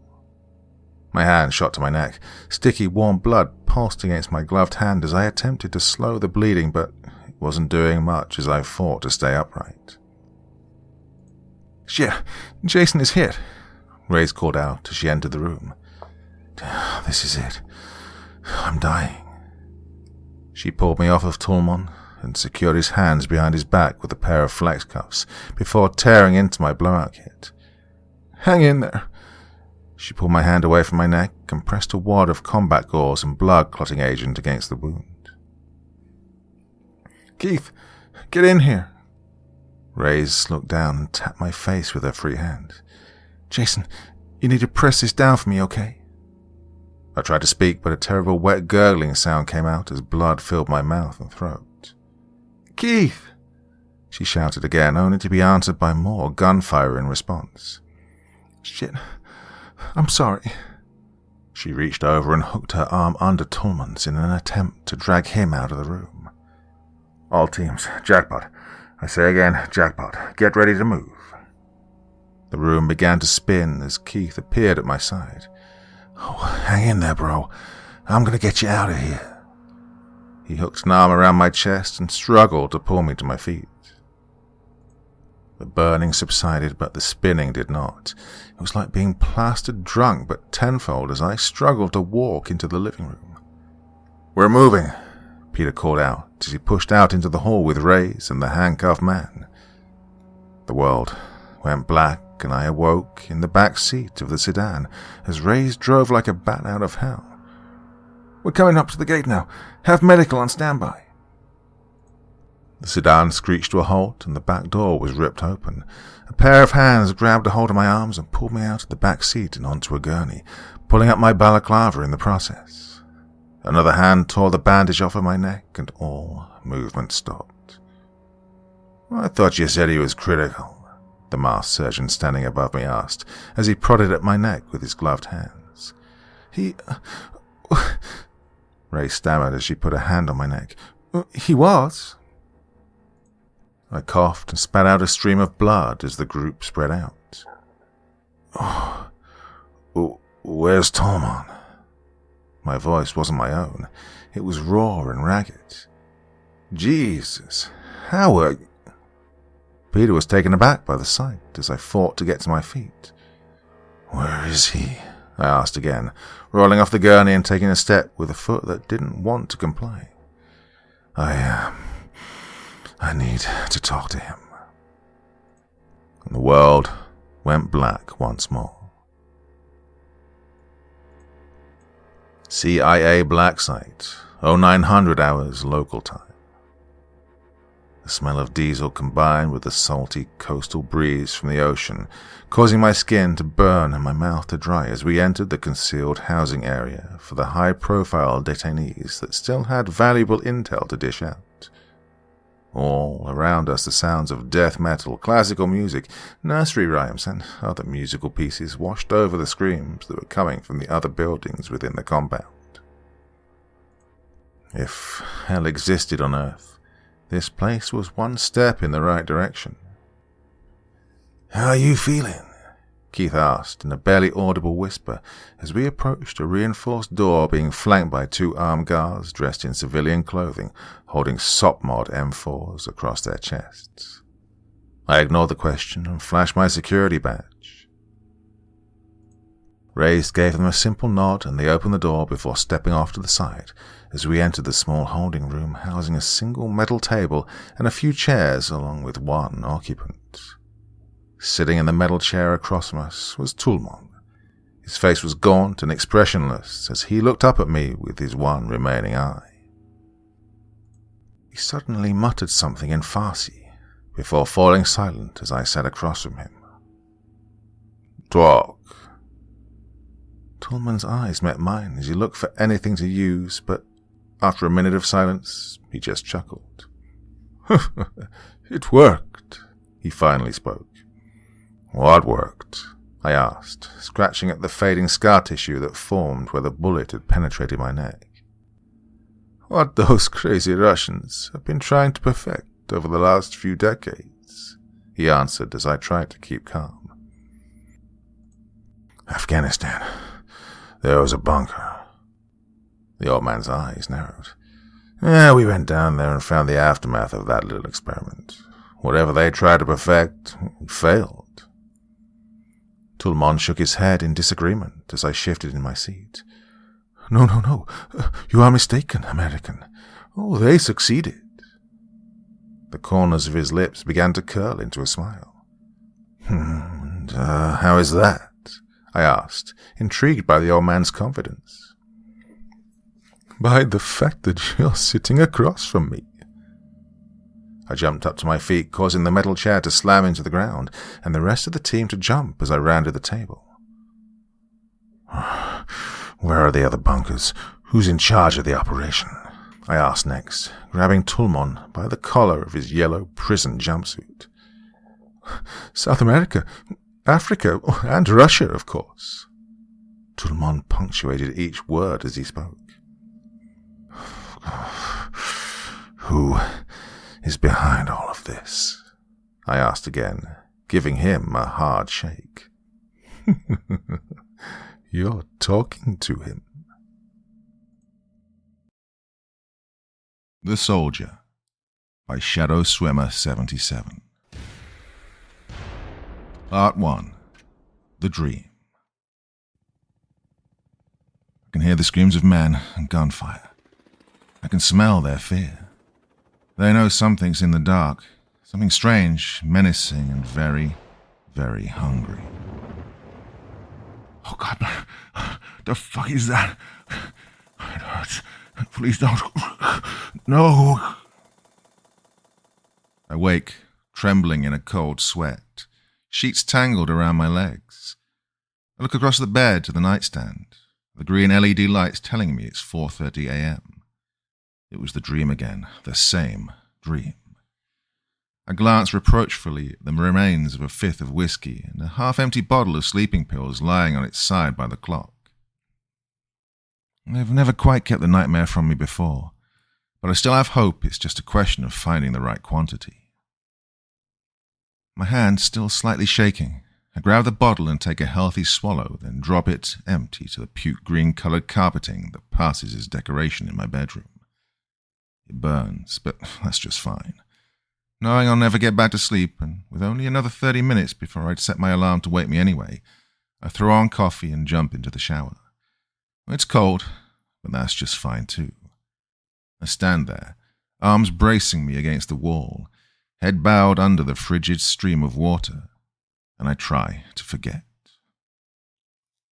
I stay like that for several long minutes. Finally, when my skin is practically blue, I get out and towel off, shivering from the chill. My name is Michael Landry, and today I'm a high school history teacher at Haverbrook Prep School on the main line outside of Philadelphia. The shower is just what I needed. Already the vivid horrors of my dream have begun to slowly fade back into my subconsciousness. I know all too well that they'll be back in full force when I manage to finally drift to sleep tonight, but even this slight reprieve is welcome. I look into the mirror and decide the dark bags under my eyes can be attributed as much to a genuine lack of sleep as my ill-advised bender. I quickly run a razor over the rough stubble of my beard and briefly attempt to tame my mop of brown hair still sticking up at odd angles. Not that long ago I'd have gotten reprimanded if it was half this length. I return to the bedroom and dress in the dark slacks and grey button-down shirt that has become my unofficial teaching uniform. I've worn one uniform or another for most of my life, and consider it a shameful waste of time to spend too much effort worrying about what to wear. Moving to the kitchen, I decide to take advantage of my unexpected time this morning and scramble some ham and eggs to complement my coffee. I note that, besides the few remaining eggs and a half-eaten package of assorted lunch meat, my refrigerator is virtually bare, not counting a 3-day expired carton of milk and 2 cases of beer. grimace at the trash can sitting next to the refrigerator, currently overflowing with empty takeout containers. Slapping the egg meat concoction between two slices of only slightly stale bread, I throw on my black pea coat to ward off the chill November air, grab my thermos, throw yesterday's graded quizzes into my valet, and head to the door. Gripping the coffee and valet under my arms and the sandwich in my mouth, I punch in the 6-digit code to my state-of-the-art security system. I step outside and fumble with my keys to work the 3 separate deadbolts securing the giant steel slab that serves as a front door to my first-floor apartment. All these extra precautions might seem a bit much, but Overbrook makes up for its insanely cheap rent with an even more astounding crime and murder rate. With that in mind, I probably would have considered upgrading my security even if events 3 years ago hadn't shown me exactly how many scary things existed in this world. That experience is also what prompted me to start carrying the tiny Glock currently concealed in my ankle holster. I'm on good terms with Gabe Parr, the aging head of security at the school, who generally shares my view on gun control. Make sure you're the one with control of the gun. Gabe had been enlisted 20 years in the Army, just missing the tail end of Vietnam and retiring as a master sergeant following the First Gulf War. Sounding like a cross between Sam Elliott and Ernie McDermott, he is all NCO, crusty, hard-bitten, and essentially every platoon sergeant I've ever known rolled into one. Even after finding out that Haverbrook had no weapon searches to speak of, I revealed to Gabe that I carried shortly after starting the job. I reasoned his position would make him the most likely person to find my gun during the course of a normal workday. Well, to my surprise, he was completely supportive. I would later learn some of the circumstances behind Gabe's enlightened opinions. On one occasion, we'd gone out for drinks. He confided in me that his youngest son Billy had been killed 2 years earlier. His boy had been 16 and carrying $5 on the way home from evening basketball practice when he was approached by a strung-out junkie looking to score some quick cash. The lone witness to the crime said the druggie took the money and then, apparently angry that his efforts had been wasted, shot the boy out of spite. Unfortunately, the witness had been unable to clearly identify the junkie's features in the gathering dark. The murderer was never caught. Suddenly, Gabe's unique perspective became crystal clear. The walk from the train station to Haverbrook is a short one, and I find myself walking past the large asphalt parking lot and up the wide cement-lined path to the main entrance just a few minutes past 6. The entire building is a study in architectural extravagance. Enormous granite archways, steepled turrets, and literally tons of red-brown brick make the whole gala resemble more than an exclusive postgraduate university than a college prep school. The official seal is carved into the peak of the entryway arch, its motto, Mens Corpus Animus, proudly emblazoned beneath. I spot Gabe as I pass through the archway into the entry hall. He's manning the main door himself, as he does every morning. During my first year, I asked him why. Mike, he told me, I'm at the front because when the shit hits, I want it to go through me first. 20 years in, through more action than I can remember, ain't anything in this world can walk through that door if I ain't fought, fucked, or blown up more than twice. So while some green hunting's busy pissing himself, I've already drawn and put 10 rounds in the motherfucker, center mass. Well, I couldn't argue with his logic. Morning, Gabe. How's it going? It's not so bad, Mike. Only sort of wanted to gnaw through my arm at the elbow when I woke up and saw wife number 3 this morning. Still a marked improvement over the last one. He spits into the used styrofoam coffee cup he has perpetually in hand, a huge wad of tobacco wedged in his lower lip. Good to hear. We still on for hitting the bar tonight? Depends. Still got that youngling bullshit? You know it. When are you gonna give that shit up and move to a real American beer, like Bud? Gabe, we've been over this 100 times. Youngling is American. It's brewed in Pennsylvania. Hey, not that I care, but didn't the dean tell you not to dip on the job anymore? Sure did, and I don't. Just don't any less, neither. Big yup at 9. After receiving my discharge from the army, I got out in a pretty bad way. Chronic alcohol abuse will do that to you. I applied to Haverbrook in response to a notice that they were looking for a social studies teacher specializing in military history. I figured dropping my name into that particular hat couldn't hurt. Imagine my surprise when the school not only asked me in for an interview a few days later, but ended it by offering me the job. Fortunately, only riding a slight buzz at the time, I had enough control to take it. Apparently, the school board saw West Point graduate and overseas combat experience as enough to move me ahead of the dozen or so certified academics that I was in direct competition with.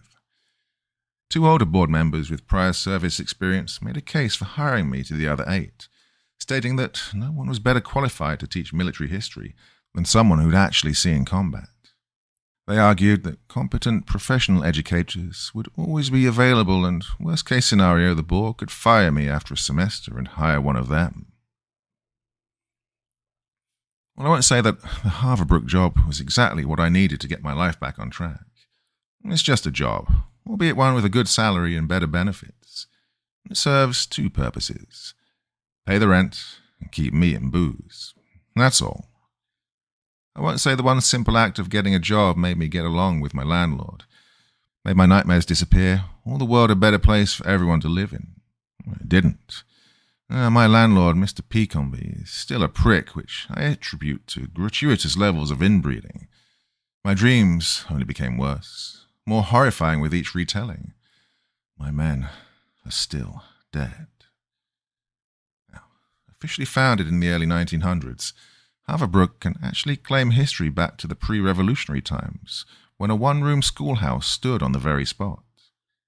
That first tiny structure only occupied one small corner of the total grounds allotted to the school, which actually encompass almost 20 square miles of rolling, wooded terrain. The athletic compound is by far my favorite building at Haverbrook, specifically because one of the many perks associated with being a faculty member is unrestricted access to any and all of the equipment and facilities. Since I no longer have 2 hours of physical training scheduled into my day by the government, this fact alone has allowed me to stave off the approaching effects of middle age. Today is the last day of school before Thanksgiving break, so I decide to go for a run after class lets out. It's the perfect kind of weather for it, mid-50s and no breeze. Just warm enough not to start out cold, just cool enough not to easily overheat. The main gymnasium contains a locker room for faculty use, complete with a small bank of washers and dryers. Such amenities are convenient since they mean I don't need to be constantly transporting workout clothes back and forth on the train. Distance melts away as the ground speeds beneath my feet. Most days I try to put in 5 or 6 miles on the winding forest paths. There are enough of them that I only need to repeat routes every couple of weeks. Today is one of the more difficult trails I frequent. 5¼ miles, almost constant elevation change. About halfway into the run, my legs are burning and I feel my breathing shorten as I near the top of a particularly brutal hill. I pause at the summit for a moment to look back and take in the view.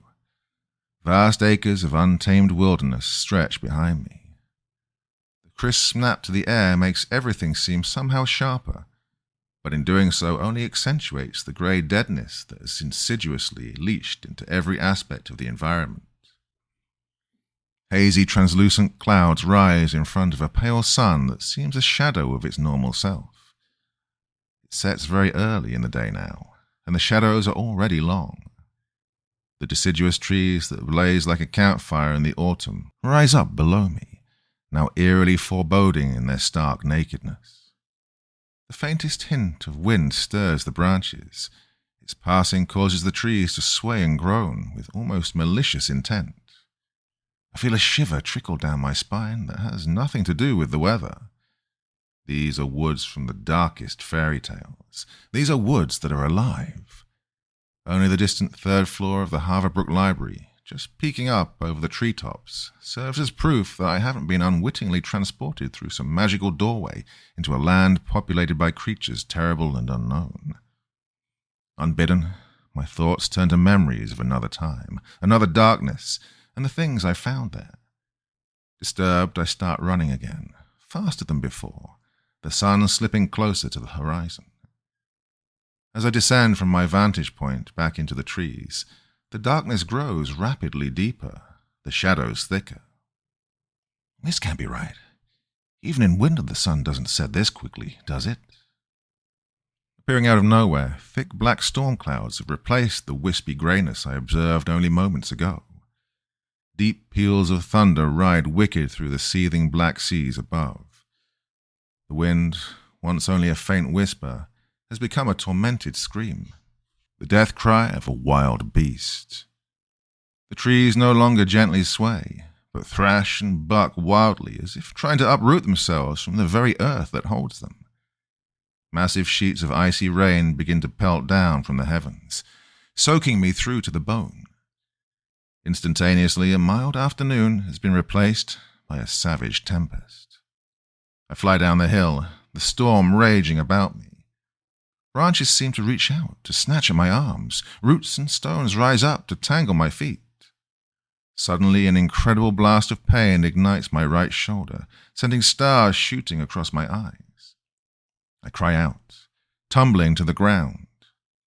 As I roll, a jagged stump appears in my vision, too fast to avoid. Pain. Blackness.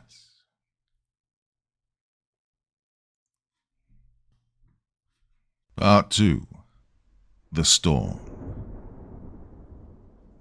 I lie there, in the middle of the forest, not seeing the dueling lightning flashing high above the trees, not feeling the drenching rain that continues to pour down on my still form. Michael. A voice cuts through my mind. So tired.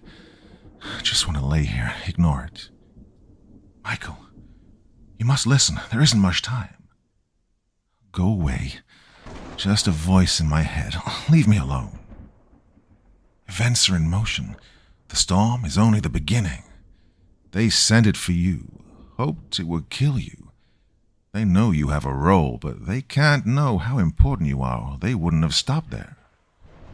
They? What are you? Quiet. There's no time. We have to... Wait. Oh no. Michael, you need to get up.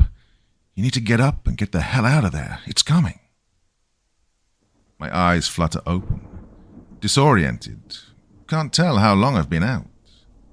The storm still thrashes crazily around me. I ease myself into a sitting position and gingerly assess myself for injuries. There's a large lump raised above my left eyebrow, and I can feel a sizable gash running along my scalp, although it doesn't seem too deep. I won't be able to tell if I need stitches until I can get to a mirror. A sharp stab of pain beams directly to my brain as my fingers probe the wound, so I quickly stop. Various cuts and scratches from my fall are spread sporadically over my arms and hands, in addition to a particularly nasty one along my left shin. My shoulder still throbs, not the blinding agony that sent me sprawling earlier, but a dull ache emanating from deep inside the tissue. God, was I struck by lightning? I don't remember hearing any thunder, so what the hell? My head snaps up as a deep, inhuman roar rises above the fury of the storm, reverberating over and over again through the trees. The ache in my shoulder flares sharply. I suddenly remember the words of the disembodied voice in my head. Still dazed, I uneasily stagger to my feet. Concussion, based hallucination or not, getting the hell out of here seems like an excellent suggestion. I manage to find the path and haltingly begin to make my way back towards the athletic facility. The storm continues unabated. Bathtubs of freezing rain continue to drench my shivering body. Shearing winds carry the chill deep into the marrow of my bones. Lightning flashes periodically, lighting up the pitch sky as brightly as midday. Dizzy, my foot hits a rock in the path. The whole world lurches as I barely manage to catch myself, the throbbing wound on my scalp making my head feel like an abused bass drum. I stumble along as fast as I'm able, occasionally pausing to glance behind me. If they weren't soaked through, the hairs on the back of my neck would be standing at full attention. Impossible to see or hear anything over the fury of the storm. Some primal sense held over from my caveman ancestors blares a warning at me that I'm not alone out here in the dark.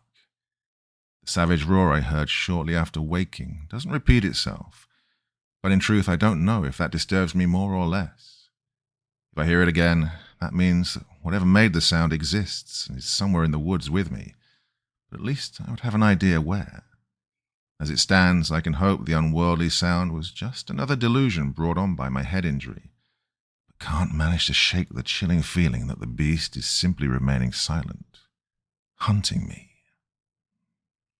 At last, after an eternity of fleeting glances and barely avoided falls, I finally emerged from the woods along the path, the school stadium lying before me.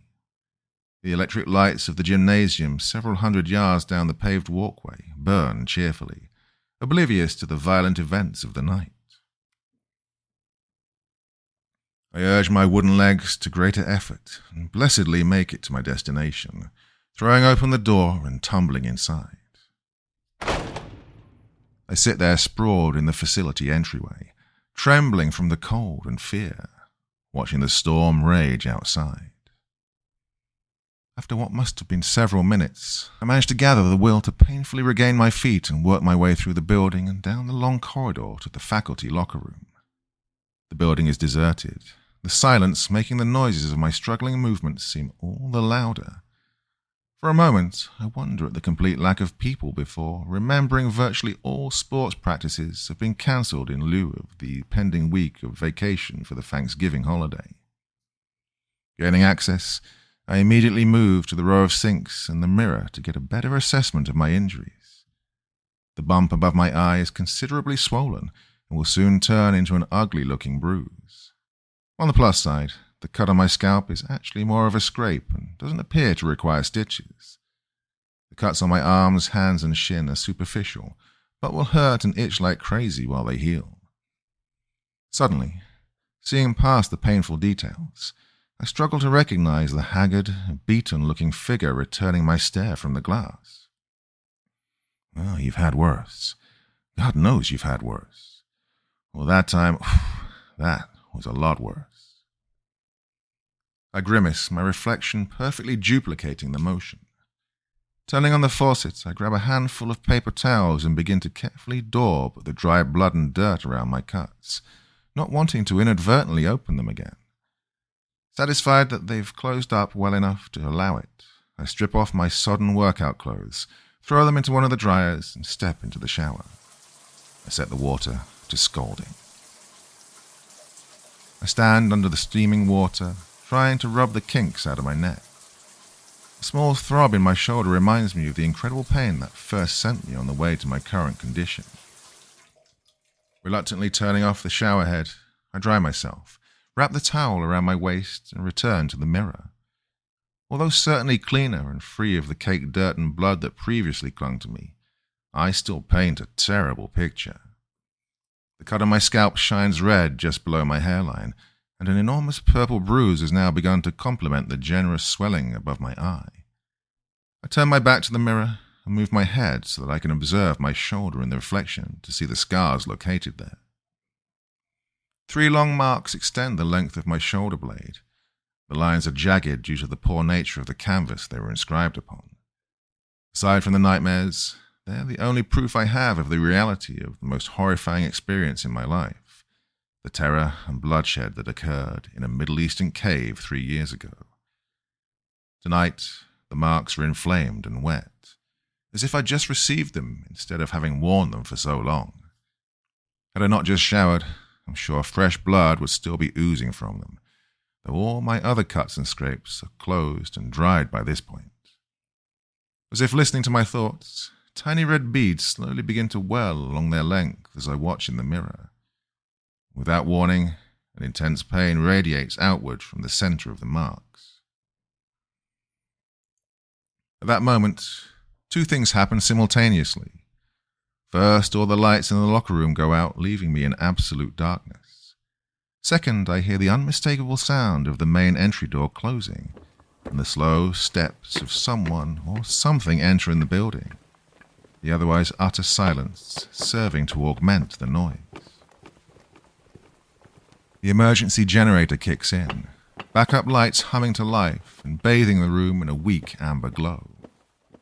I run to my locker and hurriedly dress, almost tripping myself on my pants, taking care to loosen the Glock in its holster once I have it strapped to my ankle. I throw my coat on, twinging at the pain now continuously radiating from the scars, and grab my valet. The whole process only takes me about 30 seconds, a holdover from years of uniform drills in the army where soldiers who don't make the time limit are met with insidiously creative punishments. I creep silently over to the locker room door and gently ease it open, just a crack, feeling slightly foolish. Odds are the noise I heard is just a student, or maybe a guard Gabe sent to check on the facility. Still, I can't shake the feeling that whatever is now occupying the athletic wing with me is somehow connected to the bizarre events that have already occurred this evening.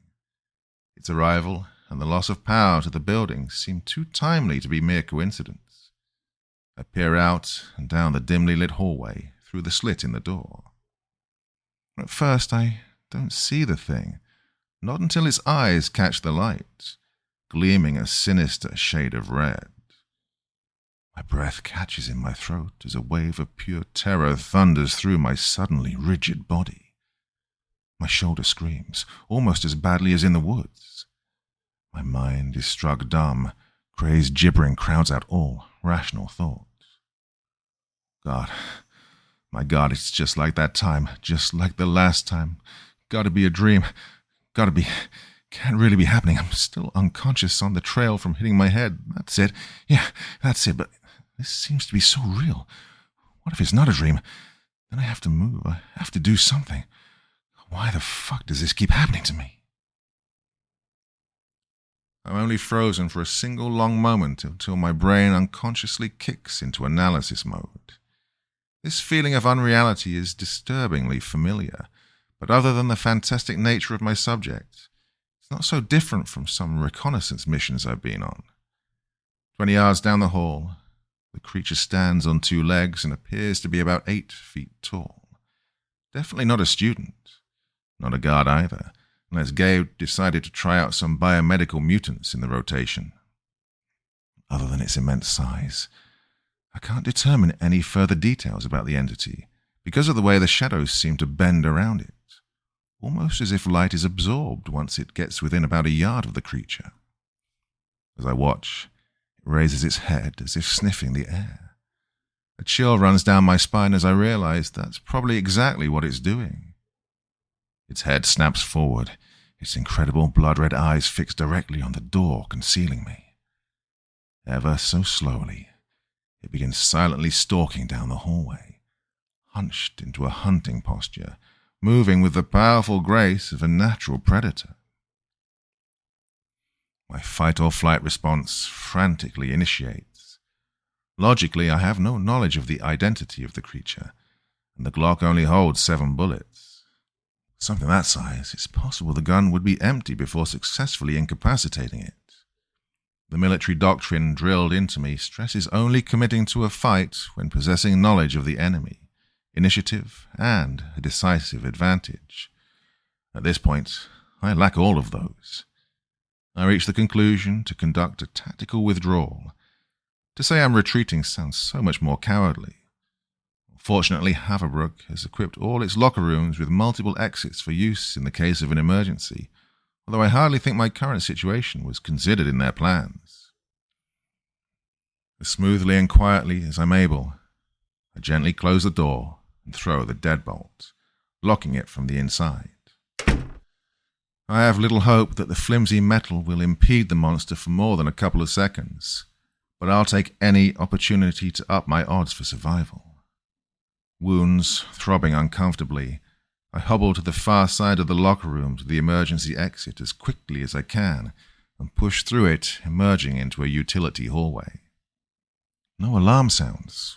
The electricians must have foolishly attached the warning system to the primary power grid, though it's not as if help would be able to reach me in time anyway. I break into a limping run towards the shining red exit sign that seems impossibly far away. Just as I reach it, I hear what can only be the sound of a rudely abused deadbolt shearing in two and the locker room door being thrown inward off its hinges. I shoved the exit door open, finally reaching the outside of the facility. To my relief, the storm has abated, though in its wake an unnaturally thick and viscous fog has crept in, sinuously enveloping the world in an incredibly dense cloud of white and reducing visibility to little better than nothing. I consider my options.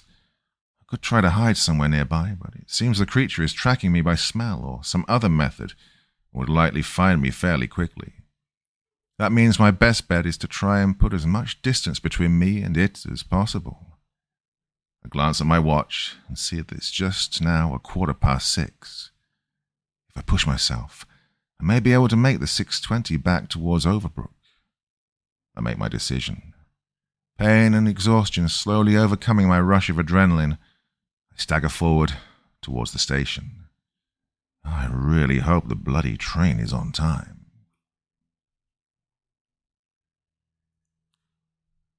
Part 3.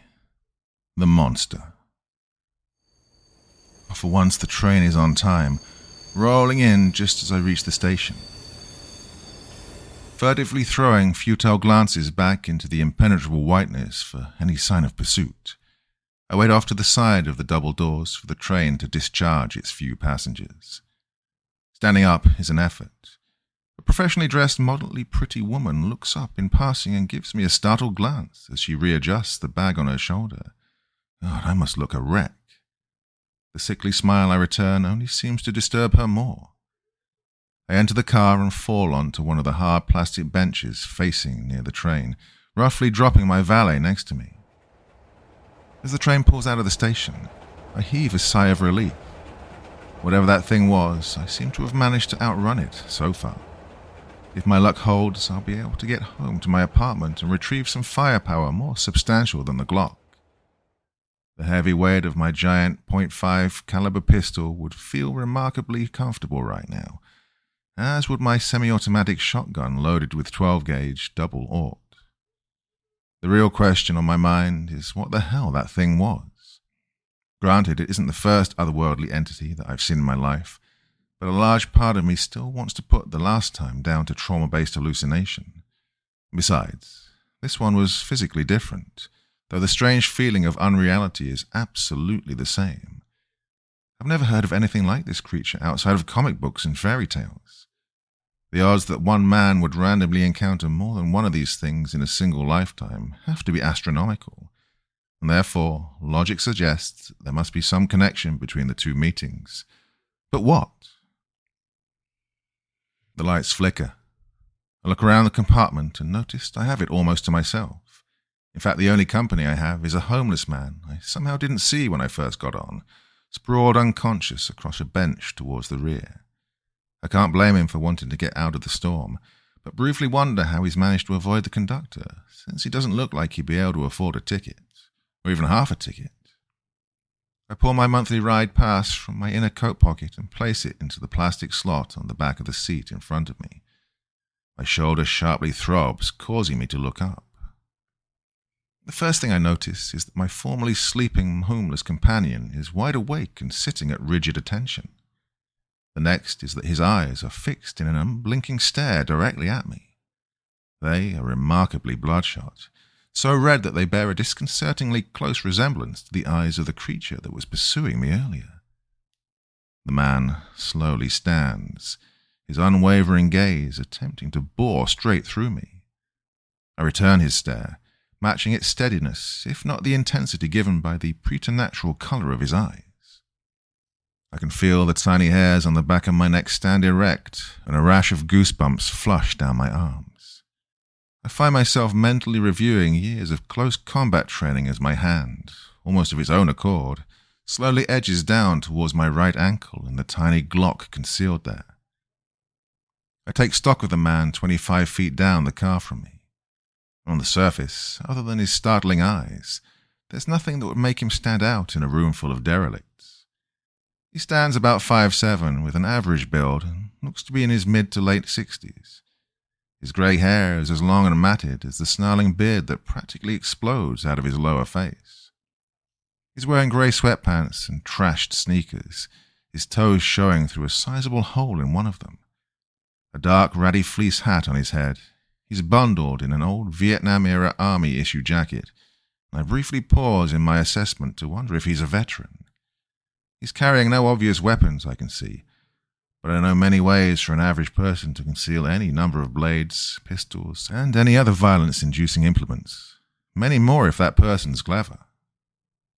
Still, with those eyes, that'd be a hell of a coincidence if the two weren't somehow related.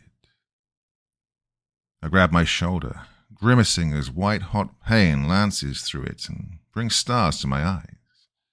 Regaining my awareness, I realize the man has moved the complete length of the train car, impossibly fast, and now looms directly over me. Before I can think, much less begin to clear my gun from its holster, his hand flashes down and traps my wrist in an iron grip. A crazed, sneering grin on his face, the man's other hand seizes my left shoulder and pins me back to my seat, the whole movement taking no more than a fraction of a second.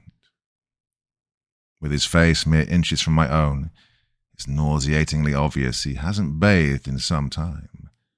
Dirt and other substances, whose identity I fear to guess, are smeared indiscriminately over skin and clothing alike. Several gigantic flies flit about, buzzing continuously and occasionally pausing to alight on his face, hands, and elsewhere. A sickening cocktail odor of sweat, ammonia, and something sulphurous permeates the air around him as his breath wheezes in and out of his mouth through excessively crooked teeth the color of jaundice. I notice several are missing. I also note those remaining have been filed into wicked points that look sharp enough to shred skin and tissue like so much wet toilet paper. This close to them, his eyes aren't merely bloodshot, but glowing. Their unfaltering scrutiny becomes an indefensible onslaught. I feel as if my consciousness is being forcibly drawn into some blasphemous other world through a blood-red portal. For a second, I see myself struggling, drowning in molten fire that snaps and swirls where his irises should be, growing to the point not the smallest speck of white is visible in his eyes. Realization hits me like a thunderbolt. God, he and that monster aren't connected. They're the same fucking thing. In the back of my mind, a deeply buried primal instinct tells me that this moment something is profoundly wrong with the world. The presence of this unknown entity whose very being mocks the laws of reason, a living nightmare that has escaped its realm of sleep. The most unnerving part is that I've felt this way countless times before. Once, 3 years ago, in a dank underground cavern in the middle of a war zone, and every night since while suffering those horrifyingly real dreams of the impossible things my eyes tell me they saw there. A long black tongue feeling like rough leather licks the dry blood from my scalp. I sit, completely still, shocked beyond movement, mouth slightly ajar. "Ah, yes. This the one. The one, yes. This him," the man-thing mumbles. I gape up at him. "Still, not right, no, not right. Supposed to be and has it. Doesn't be and has it. No, doesn't be and has it, but supposed to be in. Where's it been, little soldier boy, eh? Where's it been hiding it all?" Hiding? I somehow find my voice. I think you must have the wrong man. Sir, I'm not hiding anything. I'm just a school teacher. I teach history in Haverbrook. Some incredibly small part of my brain mentally chastises the rest of my consciousness, which is currently in the process of wedding itself, to stop being such a silly, helpless little bitch. And I used to call myself a soldier. No wonder I didn't make it all the way through to retirement. He. Call him Bills, sir. Little soldier boy thinking he being a teacher. Being a teacher of little children's. Teaching histories, he's thinking. And the man thing giggles. Biel's is known, saying that those who can do, those who can't teach, but you can do, little soldier boy. Little soldier boy can do. Little soldier boy will do if Biel's would let little soldier boy do. Teaching a history as you thinks you teaching. History is a man, but not histories, not right histories. Little soldier boy not one to teach him. Little soldier boy want to be doing things like little soldier boy's been doing, if Biel's being letting him. But Biel's not supposed to be letting him, no. But Biel's not sure if Biel's supposed to not been letting him, if little soldier boy not being has it. Little soldier boy, the one supposed to be in has it, but something being wrong. Supposed to be in here, but being here not. Where being it, little soldier boy? A small angry spark seems to flare in my mind, and I manage to offer up at least the pretense of resistance. I've always hated it when people get in my face, probably why I had such a tough time at basic training. Now the non-pants wetting part of my brain gives a tiny cheer. Well, frankly, Beals, or whatever the fuck your name is. I glare at him with what I hope is significantly more confidence than I actually feel. I don't know what the hell you're talking about. Now get your damn hands off me. Well, my anger only seems to amuse him. Yeah, damned hands. Yeah, damned hands. Damned hands, damn Beals. The dirt-smeared leathery skin of his face crinkles around the flaming pools glowing in place of eyes as he laughs. Little soldier boy does knows more than he thinks he knows he does, but no. Little soldier boy not knows what little soldier boy supposed to knows he does not.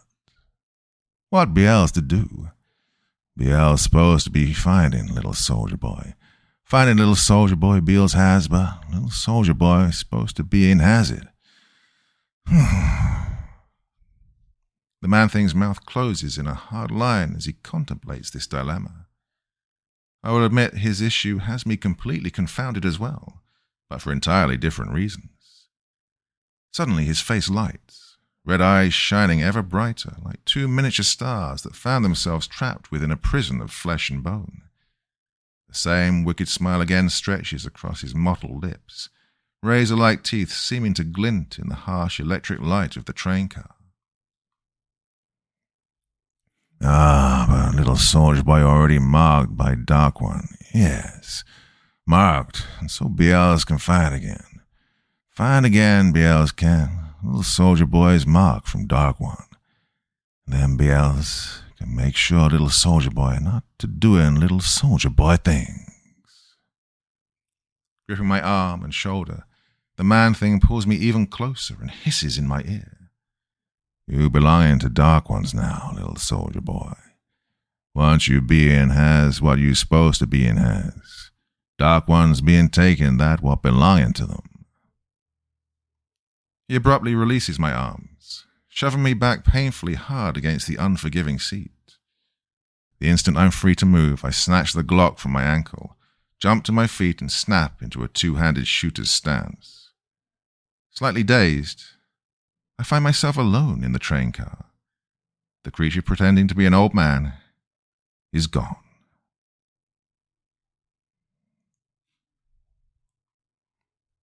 Part 4.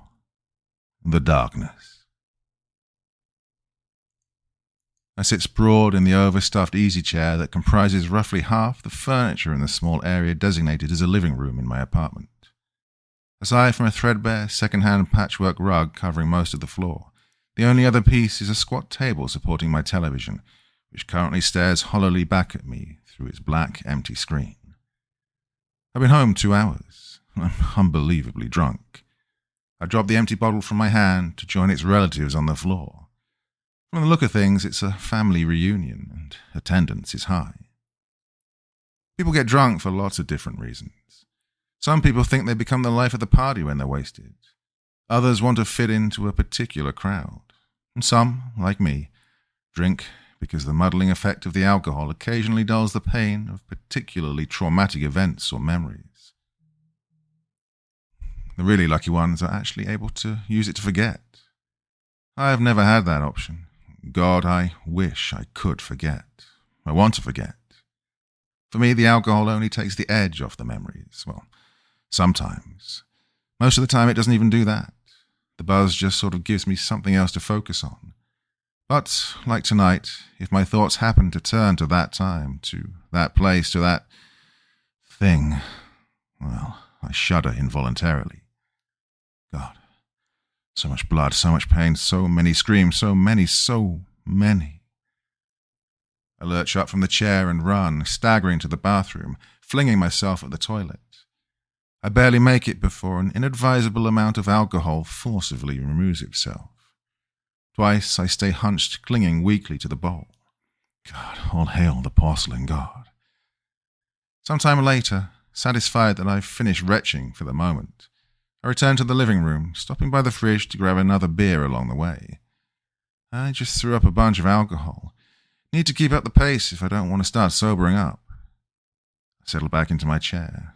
As always, despite my best efforts, I have perfect recollection of the evening's events. After my encounter with the unworldly thing disguised as an old man on the train, I frantically searched the car for any sign that it was still there, or where it might have gone, or how it got there. I went over the length of the train car for a second time, replaying the sequence of events yet again, trying to convince myself that the whole thing was just a dream, that I'm not crazy, when the Overbrook stop arrived. I picked up my valet and exited the train, the Glock still held in my right hand and concealed in my coat pocket. From that point, I think my brain shut down for a little while. I remember the walk home, but it's like looking at it through a thin film of gauze, or underwater. The motion seems slower, the time takes longer. Fog still crowded around me, but I hardly noticed the lack of vision its sinuous creeping provided. Well, I've walked the path 100 times. My legs worked on autopilot. I was about a block away from my apartment when the man spoke to me. "Hey man, that's a nice fucking coat." I turned slowly towards the voice, aware but not aware. I could feel my body move, but like a puppet on strings pulled by someone else. I dimly comprehended the two men facing me under the muted glow of a streetlight. Barely more than boys, really. In a different world, I might have taught them history. God knows what circumstances forced them outside on a night like this. Doesn't really matter. One stood around 6'2", the other a bit shorter, each dressed in the current urban fashion, their clothes loose and baggy. Both had bloodshot, sick-looking eyes, and builds entirely too skinny, emaciated. The small part of my mind that still acknowledged my surroundings registered that these two were extremely dangerous. "You fucking stupid or something, man. What's that fucking look you giving me, man? Yo, Dio, think our boy here be tripping or something." "Tink, you might be right, Trey. Look like somebody beat the shit out of this fool already. You tripping, bitch? Awfully nice-looking coat you be tripping. Best be giving that over here." The smaller of the two cautiously approached me from the side, wary as if I were a sleeping dog that might suddenly wake and decide to take a snap at his hand. In a way, I suppose I was. I stood still, dully looking ahead. I felt a slight pinch from the marks on my shoulder. The one called Dre gave me a look over. "Hey, Tio, what's he got in the bag, man? Think you got some bills in there, man? Let's see what you got in this bag, man. See if you got some money on you." Tio started to remove the valet strap from my shoulder. A moment later, he was sitting down on the ground, hand clamped to his mouth, blood seeping through his fingers. One of his teeth lay next to him on the wet pavement. I stared at him in surprise. Looking down at my hand, knuckles bleeding, I realized I'd hit him. "Fuck, man. What the fuck?" Tio's face was livid. Dre howled with laughter behind him. "Yo, Tio, man, that bitch popped you good. Right in your fucking hole." Tio wiped his lips with the back of his hand and spat, another tooth flying from his mouth. His face was set in a hard expression. "Gonna be the last thing he does too, man." Tio's speech sounded off as he tried to talk around two missing teeth. He pulled a knife from his pocket and flicked it open, the streetlight catching the small hard blade. "Think you're funny, motherfucker? Think you're just gonna hit me, ain't nothing gonna happen? You're fucking wrong, man. You're dead fucking wrong." His lunge was wild and sloppy, but would still do serious damage if it connected. Seeing it through the slow-motion fog that my mind was currently operating in, I had all the time in the world to sidestep. Catching the arm holding the knife and tightly gripping his wrist with my right hand, I drew my left back and drove my palm against his elbow hard, simultaneously jerking his wrist towards me. With a sickening snap, Tio's arm bent the wrong way against the joint, the knife clattering to the ground, and he screamed. "Oh, fucking God, oh God, my arm! Motherfucker broke my goddamn arm!" I let him go and he crumpled to the ground, curling into the fetal position. He cried, cradling his broken arm. "Oh God, it hurts. It hurts. Oh God." "Tio." Dre's expression was one of open shock. Apparently this was the first time any of their victims had ever resisted. "You crazy son of a bitch. Shouldn't have fucked with my homie, man. Just buy yourself a one-way ticket to hell." I bent and picked up the knife, folded it into my coat and stood straight, hands in my pockets, my face placidly unaware of the whimpering heap at my feet. Dre lifted his sweatshirt and I saw a large .45 caliber handgun stuffed into his pant line. "Oh, gonna make you scream, bitch. Gonna make you bleed." He reached for the gun. Emotionless, I pulled my Glock from my pocket and shot him. It's always surprising to me how loud gunshots really are. In shootouts on television, the characters have lengthy conversations punctuated by witty quips while firing gigantic machine guns, explosions going off all around them. In real life, a gunshot is an incredibly loud, harsh thing. When bullets are flying, the last thing anyone thinks of is banter. In this case, it took a second for me to regain my hearing enough to recognize Dre's inarticulate cries over the ringing in my ears. His pistol lay next to him on the ground, where he feebly thrashed, shocked at the gaping hole that had, as if by magic, suddenly appeared in his shoulder. I calmly stepped over and kicked the gun away, sending it skittering across the street. I stood over the wounded man, frowning. Just because things didn't work out for them tonight doesn't mean a thing. Next time it might be someone else they try to mark. Next time it might be Billy Parr. A bright flash of rage flared up inside me. It must have shone in my eyes.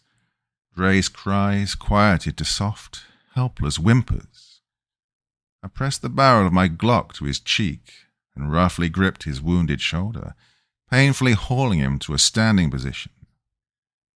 I should kill him. It would easily be justified as self-defense. Already tonight I've seen there are monsters in the world I'm powerless to do anything about.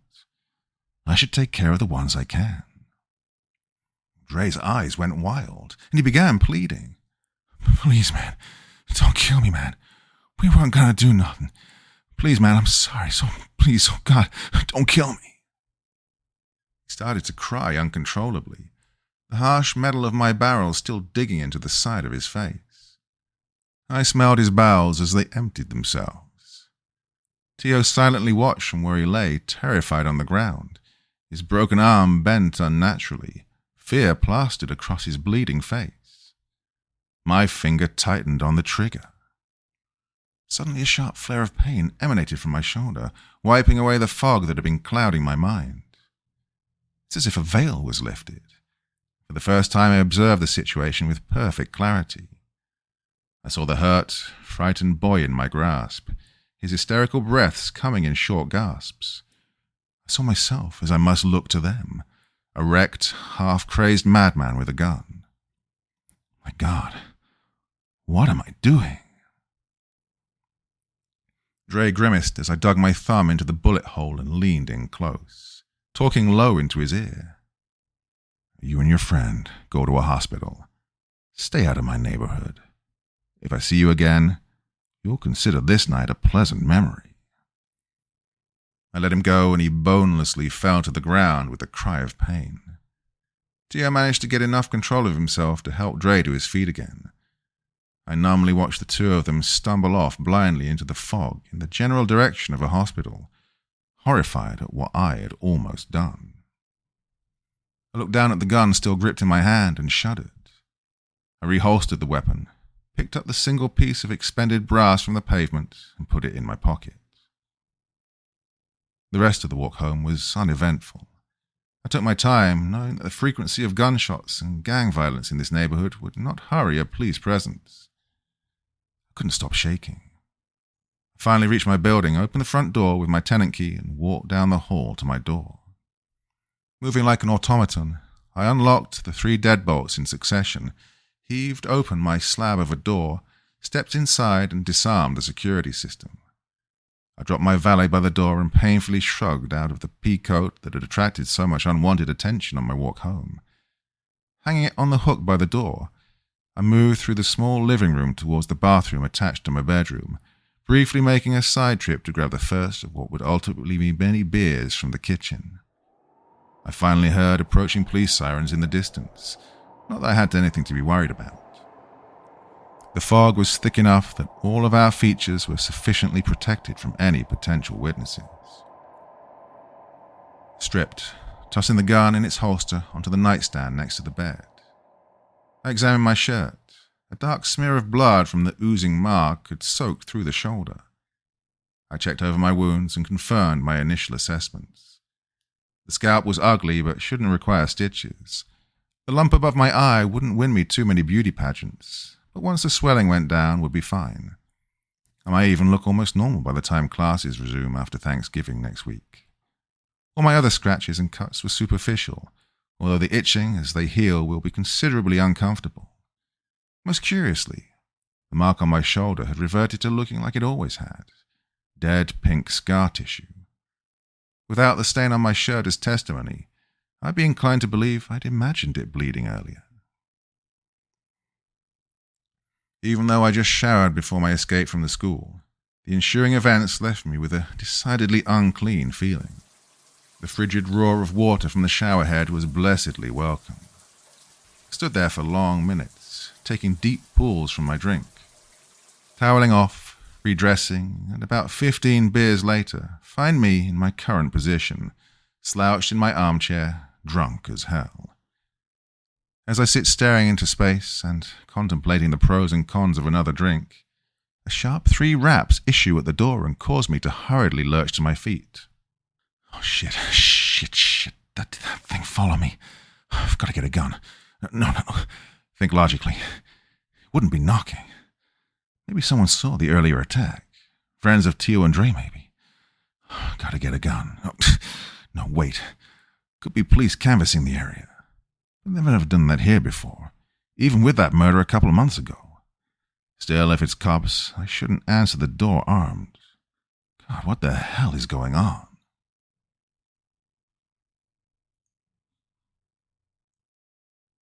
Part 5. The Friend. I unsteadily creep over to my giant slab of a door and stick an eye up to the peephole to find the stony features of Gabe Parr staring back at me. Oh, right. Drinks at 9. Completely forgot. I can't imagine how. My head. With a little effort, I managed to work the deadbolts and heave the door open enough to admit the school guard. Yeah, evening, Mike. You about ready to... He stops short on the threshold as he catches sight of my trashed features. What the hell happened to you, boy? Looked like you either decided to challenge a billy goat to a headbutting contest or made a pass at my first wife. Same difference. You get in a fight or something? We need to go kick some banger ass? No, Gabe. No fights. Well, I guess there was a fight, but that's not where I got these. The fight came later and I kicked the shit out of those guys. A couple of junkies. Good, but what in the blazes did you do to yourself? It was a pretty nasty gash you got on your noggin there. Well, I was running the trails at school when it started to rain. Slipped and took a header into a tree stump. Look, it's fine. You shouldn't even need stitches. Hurts like hell, though. Beer's been helping with that. Gabe steps further into the apartment, a single raised eyebrow the only sign of his disapproval, as he sees the heaping remains of tonight's binge littering the ground in my living room. Guess you went and got started without me. Sorry. Totally slipped my mind that we were going out, what with the head injury and all. Pretty sure I should call off going out for tonight. You're more than welcome to hang here for a bit. Want a beer? There's more in the fridge. I need another one, too. Here, I'll go get him. Hang on there, Mike. Just hang on. I don't want a beer, and you sure don't need any more either. Looks like you already drank enough for both of us tonight anyway. He takes my arm, leading me back over towards my easy chair. Why don't you take a seat over here, and I'll go and rustle up a pot of coffee right quick and help you sober up some. Yeah? Hot anger flashes red across my eyes. I hate being patronized. How about screw you instead? What do you think about that, Gabe? I don't want to sober up. It's my house, you piece of... Gabe's grip on my arm becomes suddenly hard and painful. A dull grey steel slides over the normal sparkle of his eyes. Mike, I'm going to stop you right there. You've obviously been through some stuff tonight, and I aim to talk you in a bit here and help you work through that. But I'm not going to let you be self-destructive about it. Now, you got two options. Either take a seat nicely and wait for me to make a cup, or I can put you in a seat and do the same. Same result, different way of getting there. You're smart enough to know which one will be less grief all around. Now, before you start getting ideas about trying to kick my ass too, you should probably consider something. Might be hot stuff with a couple of junkies like the pair you ran into tonight. Yeah, maybe even hang on to me on a good day. Right now, in your condition, you don't really have much of a choice in the matter. I became aware that Gabe had put himself in a calculated position where he possesses all the leverage to make both of our body weights work in his favor. So, what's it gonna be? As he applies the lightest bit of pressure to make sure he gets his point across, I feel how precariously overbalanced I am, even without the added effects of the alcohol. There's no doubt in my mind that Gabe could put me into the chair as easily as he says. Fine. I turn and slump into the chair sullenly. Asshole. Good choice. Now, it won't be a minute. And we can talk about what's got you in this state. Should probably think about what you're going to say, 'cause I'll tell you, boy, I've both seen and participated in enough benders to know it wasn't getting whooped on by a tree throwing down against a couple of punks that set this off. You just sit there and think about it. For the next several minutes, I sit in my chair, glaring venomously towards the kitchen as I hear Gabe clattering about. Hey, Mike, where'd you keep the coffee? The grounds are on the top shelf of the fridge. Filters are in the cabinet above the pot, I answer grudgingly. I got it, thanks. Finally, I sigh and inwardly concede defeat. It's obvious that Gabe isn't going anywhere, and that I'm in no position to do anything about it. I settle back more comfortably into the chair and close my eyes, mentally trying to halt the room's slow spin. Think about what I'm going to say. The man makes a good point. I need to figure out how I can successfully appease Gabe's annoyingly friendly concern without coming off sounding like a drug addict or a mental patient. Relating the events as I actually remember them occurring sure isn't going to cut it. I found that out the hard way 3 years ago. All telling the truth then got me was 6 months of psychiatric evaluations, a lifetime's worth of bad dreams, and a truckload of self-doubt and loathing. Trying to tell Gabe that I'd disembodied voices in my head giving me instructions, and was subsequently attacked by a giant nightmare creature, a disturbingly creepy old man, and a couple of druggies, would go over about as well as trying to throw him out, if less physically painful. Best case scenario, he just thinks I'm crazy, tells me to get help, and I lose a perfectly good friend. Worst, he assumes I'm strung out on something and hauls me down to the drunk tank at the police station to sober up. Gabe re-enters the living room holding 2 steaming mugs and hands me one. He pops open the camp chair I keep against the wall for company and positions himself across from me. Taking a sip, he grimaces. That is some terrible shit. Ugh. Now then, Mike, I believe you were going to regale me with the facts concerning your current disposition. I look at the man facing me, and an overwhelming feeling of helplessness wells up from deep inside my chest. There was a time I would have told Gabe everything, but I've been down that road before. Sharing my truth would only cause more pain, and I can't lose one of my only friends I still have. At the same time, although Gabe may talk like a hayseed country boy, he's savvy enough to spot it if I try to outright lie. But maybe a part of the truth will be enough. I stare into the mug cradled in my hands. I almost killed a boy tonight, I say softly, almost whispering. The punks who jumped me, they were 16 if they were a day. I almost killed one of them. Hell, I wanted to kill him, or at least a part of me did. I stopped them easily enough, had him beaten. But then, my gun was to his head, and I thought, just for a second, how easy it would be. That I could get away with it, that it was maybe even the right thing to do. I look up, tears in my eyes. What I'm telling Gabe may not be the whole truth, but the emotions are real just the same. God, there's a darkness in me, Gabe. A darkness I brought back with me from that shithole in Iraq. At some point it's going to get out. It scares the shit out of me what might happen when it does. Gabe keeps me fixed in his gaze, a thoughtful look upon his face. Well, you know what your problem is, right? He looks at me expectantly. PTSD, you idiot.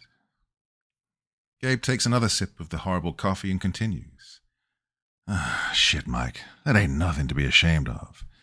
Hell, half of us grunts that come back in one piece on the surface got some kind of shit rattling loose up there. Who wouldn't? Not many folks have seen what we've seen or felt what we've felt. That gets my attention. Could Gabe possibly have experienced the same horrors as me? And, what's that? I ask. He smiles. Why, combat, of course.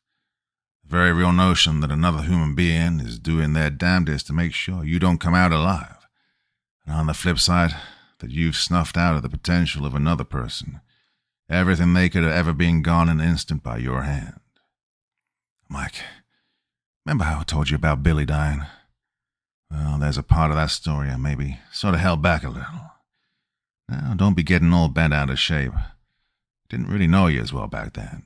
I do now.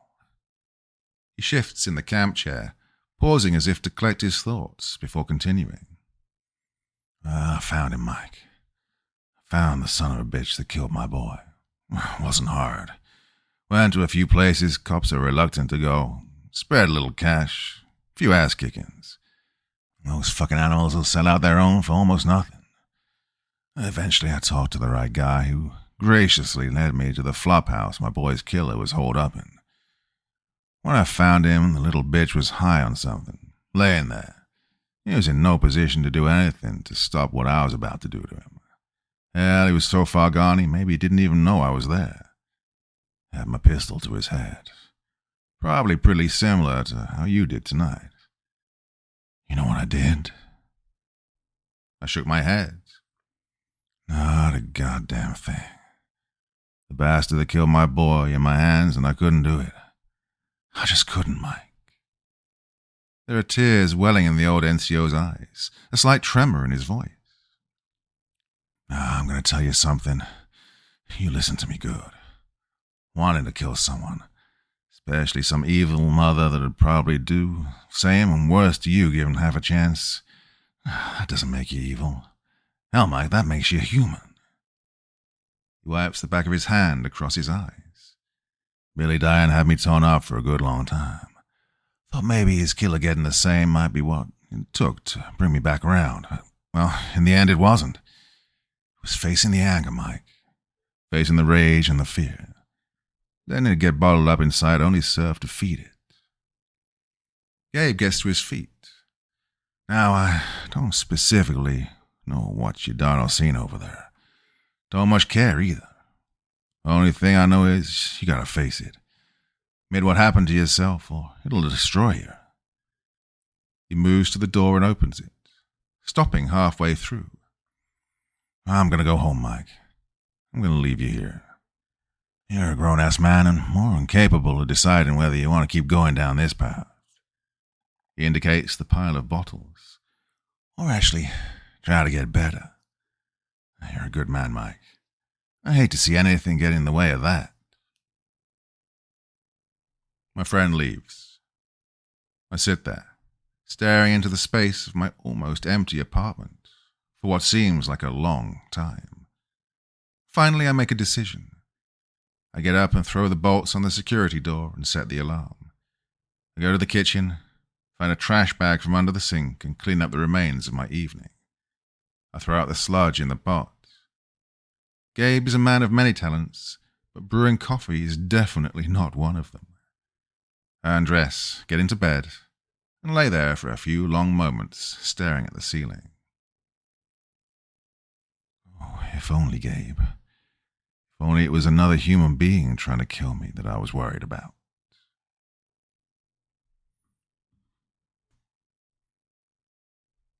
Part 6. The Tale. 3 years ago. Hey, Lieutenant. Tahir is at the gate to see you. Says it's important. I look up from my desk at my platoon sergeant. That's what he said last time when he wanted fuel for his truck. And before that, when he wanted plywood for his checkpoints that he ended up selling for a profit.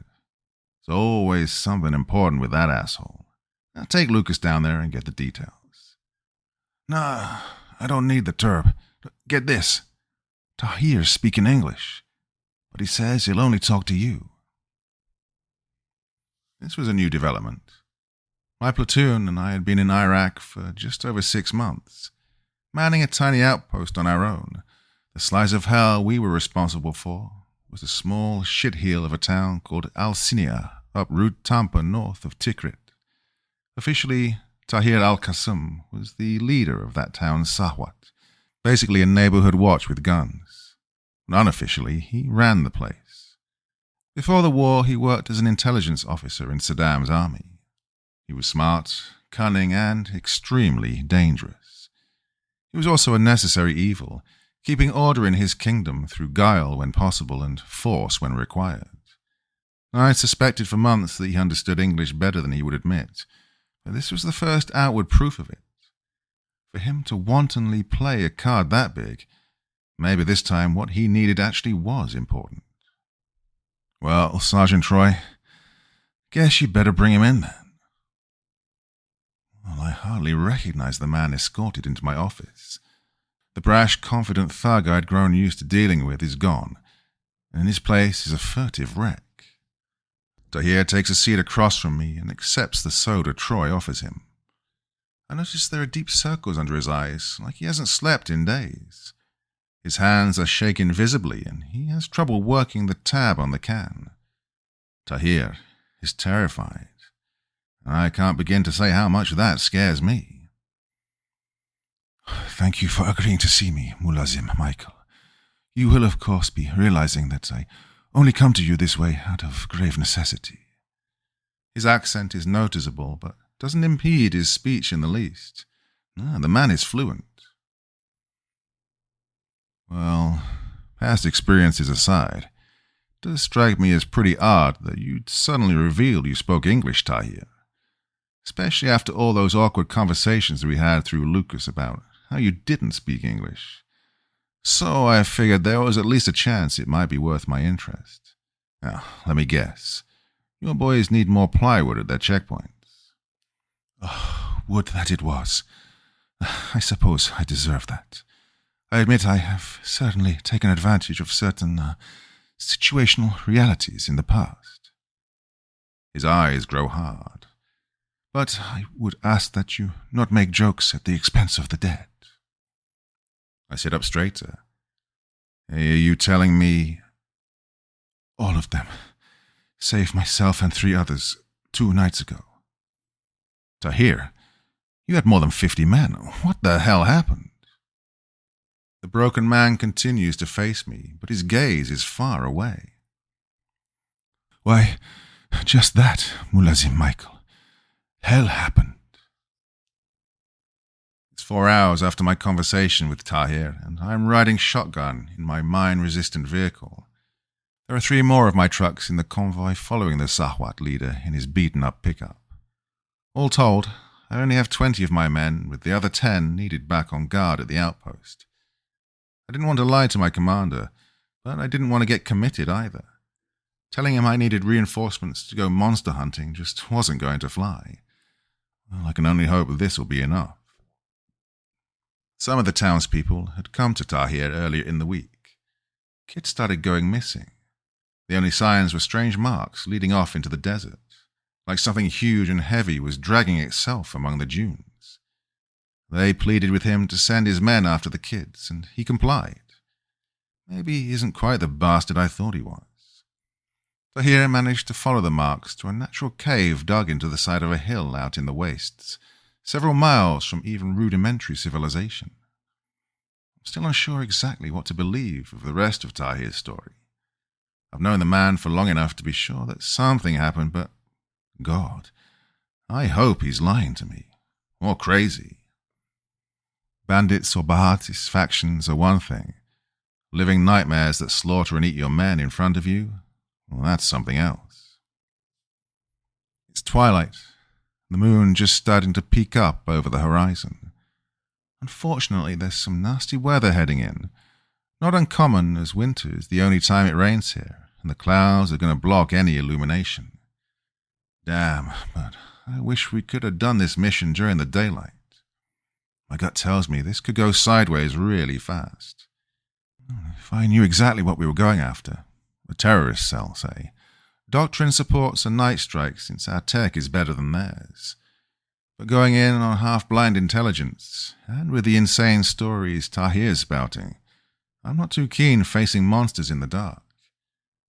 My conscience won't let me wait, though. If kids are missing, and I'm sure Tahir's telling the truth about that, it has to be now. I briefed my men exactly what Tahir had told me. It took me a little while to decide whether or not I was going to go, but ultimately, I'd rather they have an idea of what we might be up against. Worst case scenario, I might end up looking like a jackass. Best case, maybe it eliminates hesitation and saves lives. Well, I can only hope we're so lucky. For anyone who's only ever lived in a city, it's almost impossible to appreciate how absolutely empty and dark the desert can be. Night has truly fallen now, and with the clouds totally blanketing the sky, only Tahir's headlights ahead offer a faint reminder of day. I've ordered my men to drive blacked out. Convoys at night are prey for even the merely human monsters. We left the road behind 30 minutes ago. Bouncing along, the dunes rise up on either side of us, too high for anyone but my gunner to see over. It's like travelling down a narrow hallway walled with sand. It's anyone's guess what's at the other end. I glance over at Robinson, my driver. His face is set, eyes straight ahead, hands tightly gripping the wheel. The banter that would normally accompany one of our missions is nowhere to be found. Abruptly, the way opens into a large clear area about 50 yards across and ringed by dunes. Ahead, the far end of the clearing is capped by a large hillock about 30 feet high. Tahir's headlights are fixed on a yawning hole at its base that seems to bore into the mound. He stops the pickup. I call over the radio. All right, boys, guess this is the place. Establish a perimeter with the trucks around the clearing, and then dismount. Drivers and gunners stay with the vehicles. Everyone else meet me in the center. Checking to make sure my rifle is loaded and my grenades are accessible in their pouches, I shove open the heavy door of the vehicle and step down to the ground. Since we were driving without lights, I'm already wearing my night vision goggles, and the entire world shows up in my monocular sight as alternating shades of black and green. I move to the middle of the perimeter and wait for my men to join me. Sergeant Troy is the first one there. Sir, he says, I'm again going to reiterate that you should not be going in on this mission. We don't know what's down there, and you're too important to risk. Oh, I appreciate the concern, Sergeant, but you know my philosophy is lead from the front. I can't very well ask you to go down the scary dark monster hole if I'm not willing to, and besides, I grimace, leaving 2 men per truck out here means we only have 12 trigger pullers, including me. Whatever's down there killed almost 50 of Tahir's guys. You're going to need all the help you can get. He grabs my vest and pulls me in closer. Damn it, sir. Then swap out with one of the drivers.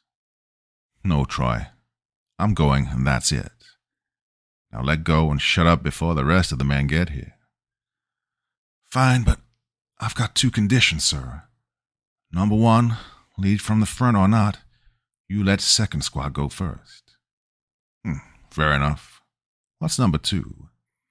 If shit starts going south in there, we are pulling your ass out of the fire. Sergeant, if things go south, I don't think you'll have the chance. Letting go, my platoon sergeant reluctantly backs off. The men have begun to trickle in, so he makes himself busy doing final checks of weapons and gear. I appreciate his concern, but there's no way I'm sending my men into this situation on their own. If something happens, I need to know about it. The strike team is fully assembled. A light rain has begun to fall as I turn to find Tahir standing next to me. You see the hole there, Mulazim Michael? It is the mouth of hell itself. I wish you the very best of luck, my friend, and for your safe return. Assalamu alaikum. As he turns to go, I grab his arm. Oh, I'm sorry, Tahir. I think you have the wrong idea of what's happening here. You're coming with us. If it weren't impossible, I'd swear I could see him blanch through my goggles. But you surely jest, for it is very dark in the cave, and the last thing I would want to do would be to draw attention to your party with a light. He smiles nervously, and I do not have access to the wonderful equipment you do. Well, looky here. I hold up a pair of goggles. I seem to have found a spare set. Tahir flies into a rage, arms wide, spit spraying from his mouth. No, I will not go down there again. You cannot make me, you damned American. He tapers off when he feels the barrel of Sergeant Troy's rifle in the small of his back. Please, he pleads. Please, my friend, do not make me throw my life away. I lean in close, talking low into the big man's ear. Now you listen to me, Tahir. If what you're telling me is really down there, then I'm an even bigger bastard than you for making you go in there again. But here's the thing. I continue. What you're telling me is fucking crazy. For all I know, you sold your ass out to someone, and I'm walking my man into a nice, real ambush. So, I'll give you a choice. You can go in there with us, and I can promise you at least a chance of surviving. Or you can die out here right now. I step back, holding the goggles toward him. So, what's it gonna be? A look of pure despair passes across the man's face. Shoulders slumped, he takes the goggles from my outstretched hand, completely defeated. Putting them on, he turns away and begins walking toward the looming hole. You are wrong, Mulazim Michael, he calls back to me. I am a dead man, either way. The rain has picked up steadily. Thunder rolls ominously in the distance. God help me, but I hope you're wrong, I say under my breath. All right, boys, let's go. Make sure you have positive ID on any targets. Remember, there might be kids in there. 2nd squad, lead out. With that, my men and I slowly move forward, the sinister entryway beckoning us onward to face what horrors I can only imagine.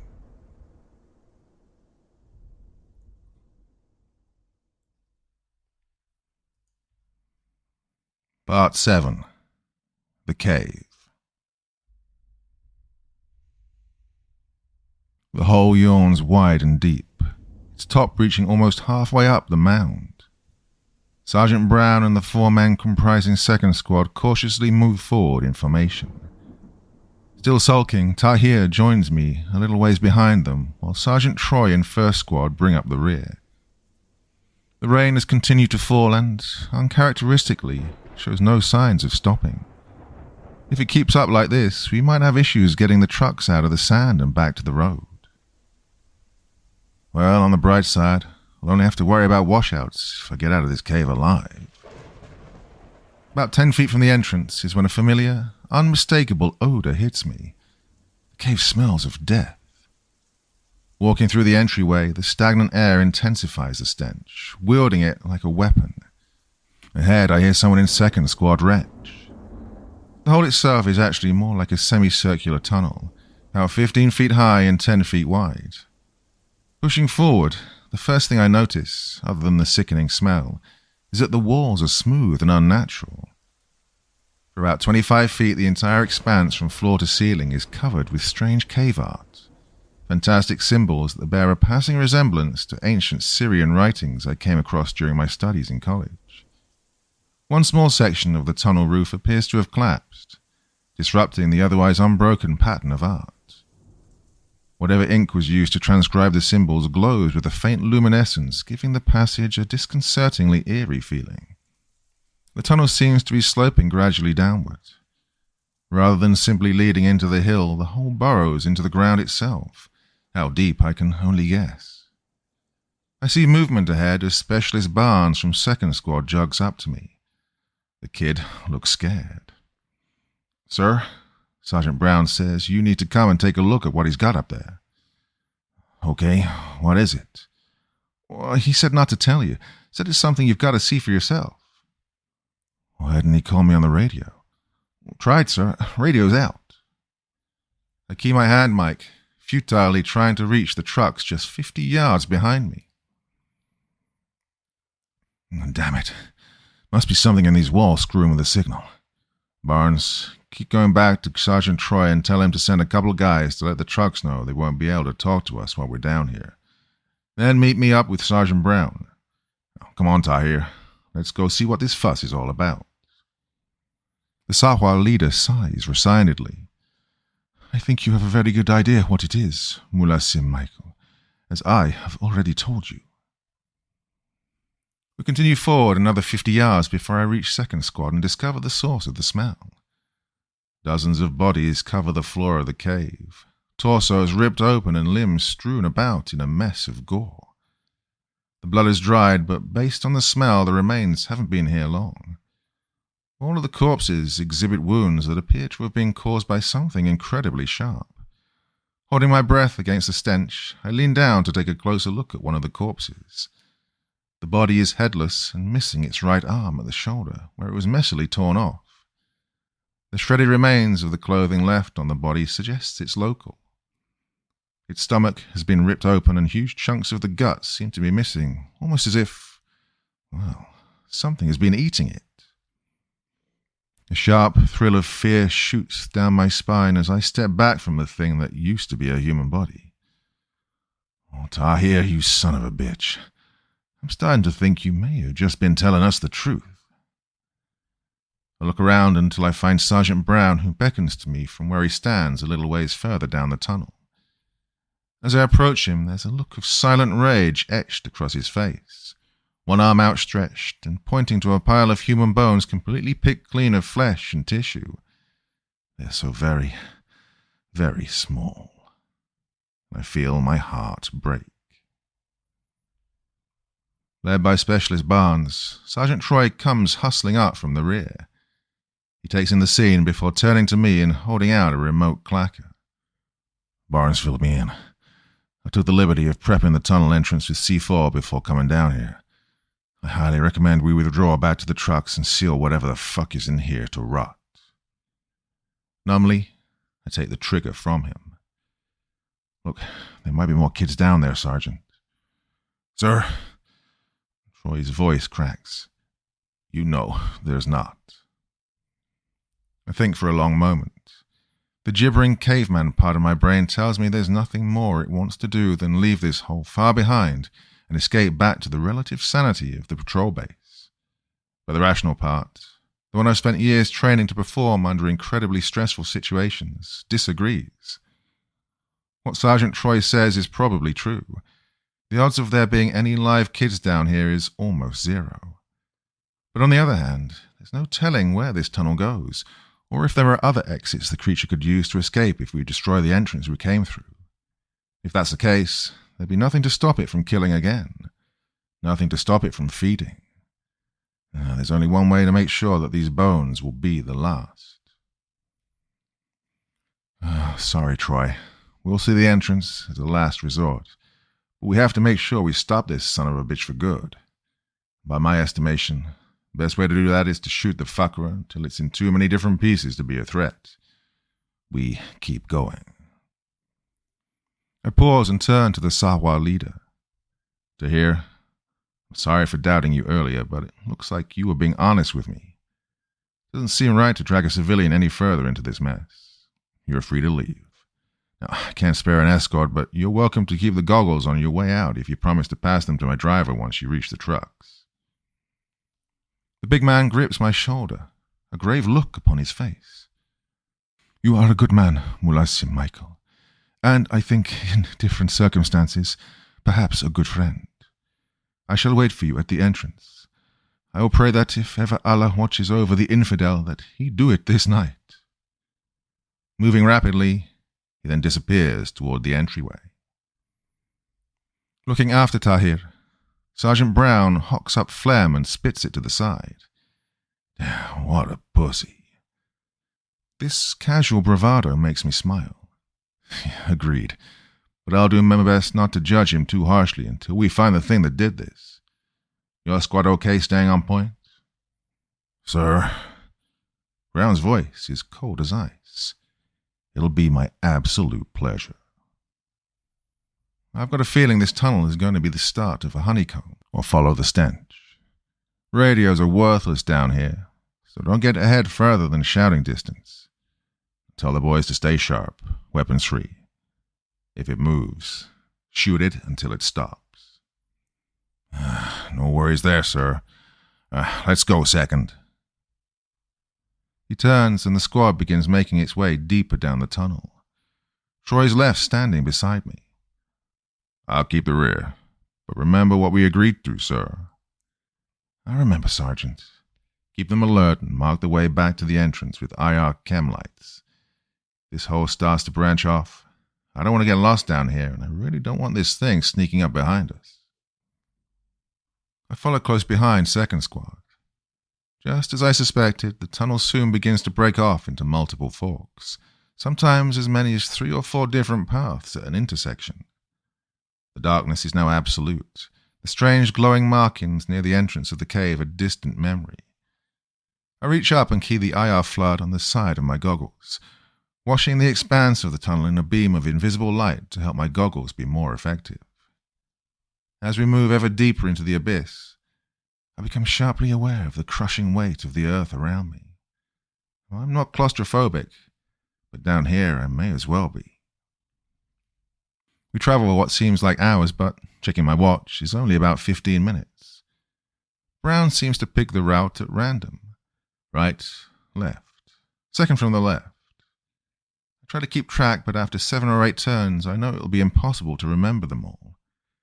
Doing some quick mental calculations, I realize if this goes on much longer, we'll have to stop and cross-load chem lights back with first to make the route that, well, they'll be running out. I curse inwardly. It would have made way more sense to have the lead element mark the path, but I hadn't been thinking about it at the time. Now I'll have to hope that Troy keeps close, or we'll risk losing him and the rest of First Squad at one of these intersections.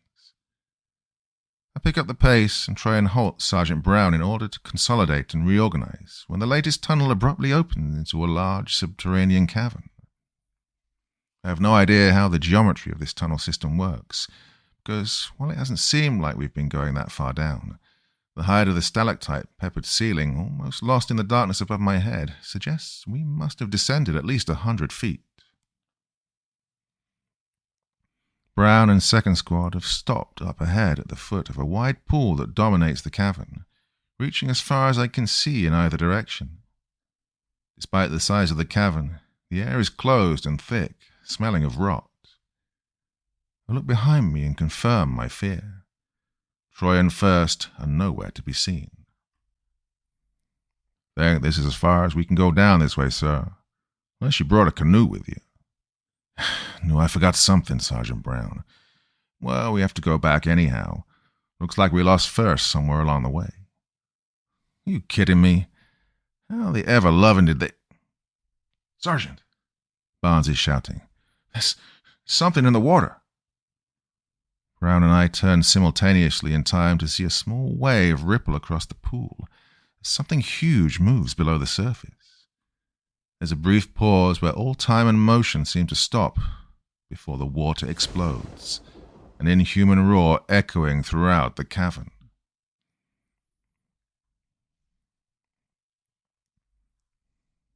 Part 8. The Beast. The creature is woven from pure nightmare. Rearing up out of the pool, the thing's head towers 20 feet above us. It resembles nothing so much as some kind of giant centipede crossed with a sea monster, the segmented sections of its body protected by a shiny carapace. Dozens of squirming legs protrude from its sides, each tipped with serrated blades. Near the base of its neck, two enormous tentacles like those of a giant squid flail about. The thing's head is the size of a small car. Despite this, its open mouth is simply wrong. Too wide, too many shark-like teeth. Its multifaceted eyes stare at us with a keen intelligence and an almost human malevolence. Time stops as I make these observations in the fleeting instant before hell erupts around me. Sergeant Brown acts instantly, raising his carbine to his shoulder and dropping to a knee in one smooth motion, peppering the creature's face and neck with sharp, controlled bursts. Smitty, put a 203 grenade down that ugly fucker's throat. Cortinas, you have 2 seconds to get the SAW rocking. Barnes and Cook, alternate your fire and aim for their eyes. The squad leader's calm control does the trick. The monster roars again as it is enveloped in a storm of gunfire that goes on for the better part of 30 seconds. At some point, I realize I've gotten down beside Sergeant Brown and added my own instrument to our deadly symphony. I'm mindless of the sharp hisses passing close by as the cave is filled with deadly ricochets from the solid stone walls. Dust from hundreds of impacts fills the air, and through my night vision the beast is lost in a haze of green powder. At last, the weapons run dry and the firing stops. I dive behind a 2-foot-high rock to my right to try and get some kind of cover, slapping a fresh magazine into my rifle. Around me, I hear the men of Second Squad quickly and professionally begin to reload their expended weapons. They are nowhere near fast enough. To my left, Cortinas is struggling to load a drum into his SAW. From out of the haze, the creature's tentacles whip out too quickly to follow. One slaps the machine gun out of his hands, while the other envelops his head and neck. His yell is muffled as he briefly struggles to remove the hideous limb from his face, before the second tentacle wraps around his waist and yanks him out of sight into the cloud. Now accompanied by wet, ripping sounds, Cortinas' screams grow higher in pitch, till they're abruptly cut off. I can see Sergeant Brown and Barnes a few feet to my right, where they've taken cover in a similar position to my own. Barnes jumps to his feet and sprints towards the machine gun lying on the cavern floor. Brown tries to grab him by the back of his body armor, but misses. Barnes, don't, damn it. Smitty, get another grenade ready. That fucker's still out there. Cook, help me cover that idiot. Barnes slides up to the SAW like a runner stealing second and ratchets the new belt into the weapon. Barnes, get your ass back here and behind cover now, screams Sergeant Brown. Roger, I'm... Without warning, the creature roars out of the cloud, its maw snapping shut around Barnes' head and shoulders. As it lifts him bodily into the air, Barnes squeezes the trigger spastically. With Barnes being jerked around like a rat caught by a terrier, the SAW in his hand spits death at a rate of 200 bullets a minute. I try to make myself as small as possible behind my rock, fatal hisses and pops sounding all around me. Sergeant Brown grunts as a wayward round catches him in his lower leg. Specialist Smith, raising to a knee to fire his grenade, drops without a sound in a spray of blood. From where I lay sprawled, I can see his unmoving form, a dark pool slowly collecting around his head. The firing finally stops. Looking up, I see the creature has tipped its head back and is using its tentacles to push Barnes's still body down its gullet, body armor and all, its neck convulsing like a snake swallowing its prey. I realize we need to get out of here, and fast. Pumped on adrenaline, my own body armor feels almost weightless. I roll from behind my rock, hop to my feet and take 2 steps before diving down next to Sergeant Brown. He's managed to get his combat tourniquet around his leg, but from the blood still pushing out of the wound, it's obviously not tight enough. Right, we're tightening this tourniquet, then we're gone, Sergeant. Damn it, sir, leave me. Get Cook out of here. I'm just gonna slow you up with this leg. Not a fucking chance, soldier. Now, try to hold still. This is gonna hurt like hell. I grip the 2 ends of the windlass and twist.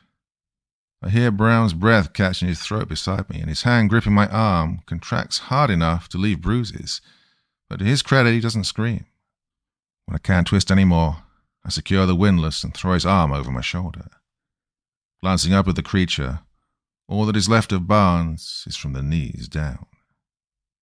All right, back up to the tunnel before Ugly notices us. Cook, you've got rear security. All right, let's move. We stagger to our feet and begin hobbling back the way we came, away from the horrors of the cavern. Cook trails a short way behind us and throws furtive glances over his shoulder. Sergeant Brown tries to help as much as possible, but is severely hampered by his wounded leg, and our progress is slow. Far too slow. We've made it perhaps 200 yards when the creature lets out a howl, and I hear the unmistakable sounds of its enormous mass exiting the cavern pool. We stumble into the first of the tunnel intersections, and my stomach drops when I realize the path is unmarked. 3 openings beckon from the far side of the intersection. I set Sergeant Brown to the ground as easily as I can and frantically search for any sign of our previous passage that might suggest which way to take, but find none. Oh, shit, Cook, this is a terrible plan. But I've got no better ideas. We have to find Sergeant Troy and make sure that somebody gets out of here alive so we can alert higher about this thing. You take the left tunnel, Sergeant Brown and I will take the middle. That gives us a 2 in 3 chance of picking the right one. If you find the platoon, Sergeant, priority is making it out to get reinforcements. Then worry about coming back for us, got it? Roger, sir. I won't let you down. Okay, get going. Fast but careful and quiet. Cook takes off down the left fork at a jog. I look over to my wounded charge. Well, looks like it's just you and me, Sergeant Brown. Let's make Ugly work for the rest of his dinner. Throw his arm over my shoulder, and we again stagger to our feet. Brown grimaces as we begin to stumble up the middle path. Unfortunately, sir, I don't think it's going to have to work all that hard. The man is shaking. Now that his initial rush of adrenaline has worn off, it's only a matter of time before shock sets in. If I don't get Sergeant Brown out of here quickly, he's going to be dead whether the monster finds us or not. We haven't gone far when I hear a strange rolling sound, like far-off thunder, issuing from back the way we came. It can only be the noise of the creature's passage. I set Sergeant Brown down behind a slight outcropping on the wall and drop to a knee as the sound gets closer. For all the good it will do, I raise my weapon and wait with my finger poised on the trigger. My hands are shaking, and I realize how terrified I am. The noise grows until it seems that the thing must be right on top of us. Every moment I expect its grotesque maw to appear down the tunnel, ready to devour us whole, like Barnes. Abruptly, the sound begins to diminish. The monster must have chosen a different fork to pursue us. I struggle to get Sergeant Brown back to his feet again, and we continue our slow crawl up the passageway. Each time it's harder to get him up, and each time he's able to help me stagger along a little bit less. After perhaps 2 minutes, I hear the unmistakable sound of gunfire issue a few sporadic reports before going silent. The thing must have found Cook. It'll surely be coming for us next. As the last of the echoes from the gunshots die away, Sergeant Brown's wounded leg buckles and he falls, dragging me to the ground with him. I rest for a brief moment before fighting to my knees and attempting to stand, but I stumble, both of us falling to the ground again. Groaning, Brown struggles to a sitting position. He's back against the wall of the tunnel. "It's no good, sir. Brown must have hit a damn artery. Lucky I made it this far." "Well, we got a lot further to get you, Sergeant, so we best be going." He shakes his head. "No, sir. I reckon that's not going to happen. We both know I'm not making it out of this cave alive either way. And Troy told me about the deal he was going to make with you before coming in here. Made me agree to back him up on it." He grips my arm. "We need to get you out of here, sir. It's like you told Cook. This thing needs killing at all costs, and that's more important than you, me, or anyone else. You're the only one who's seen this thing that even has a shot of making it. And you're sure as hell the only one that has any kind of chance of convincing Hire that it's real. Hey, if I went to the commander with this story, he'd have 3 MPs cop me off as sampling the local drug market." Then he grimaces. "I've got my rifle and some grenades. I'll keep 'em off you as long as I can. See if I can't give that son of a bitch the mother of all indigestion. But you gotta make it out, sir. For Barnes and Cook, for Smitty and Cortinez. For those local kids. Someone needs to know. We need to stop this godforsaken thing." He lets go of my arm and sinks back against the wall for a moment before sitting up and beginning to prepare his weapons. Lining up his grenades and taking out a handful of parachute cord from his pocket, he starts to jury-rig them so that one solid tug will pull the safety pins from all 5 grenades. I stand, unable to speak, knowing that the man is right, but feeling like I need to change that simple fact. There has to be some way I can change it. Not looking at me, my squad leader ties knots and continues to talk. Part of me dimly registers that the rumbling sound has started again, and it's getting slowly but steadily louder. "And one other thing, sir. For me, there's a letter in the side pouch of my rucksack. It's for my ex-wife and the kids. Just, if you get out, could you make sure they get it? Don't tell them what happened. Just that I was thinking about them and I love them. Even that crazy woman. Tell her I should have tried harder." He pauses for a moment and looks up. "Please?" My voice hitches. Yeah, absolutely, Sergeant." He returns to his preparations then. "Appreciate it. It's been a pleasure serving with you, sir. Now, no intended disrespect. Get the fuck out of here." I stand there for a moment, unable to move, unable to speak, able only to look at my friend quietly preparing himself for death. Then, before I can change my mind, before I can truly think about what leaving one of my men says about me as a leader, and as a soldier, and as a man, I turn and begin making my way up the tunnel, the rumbling sound echoing and making my head pound in time to my racing pulse. All too soon, an explosion rocks the tunnel behind me. The creature's roar of rage so loud it threatens to shatter my eardrums. And I run.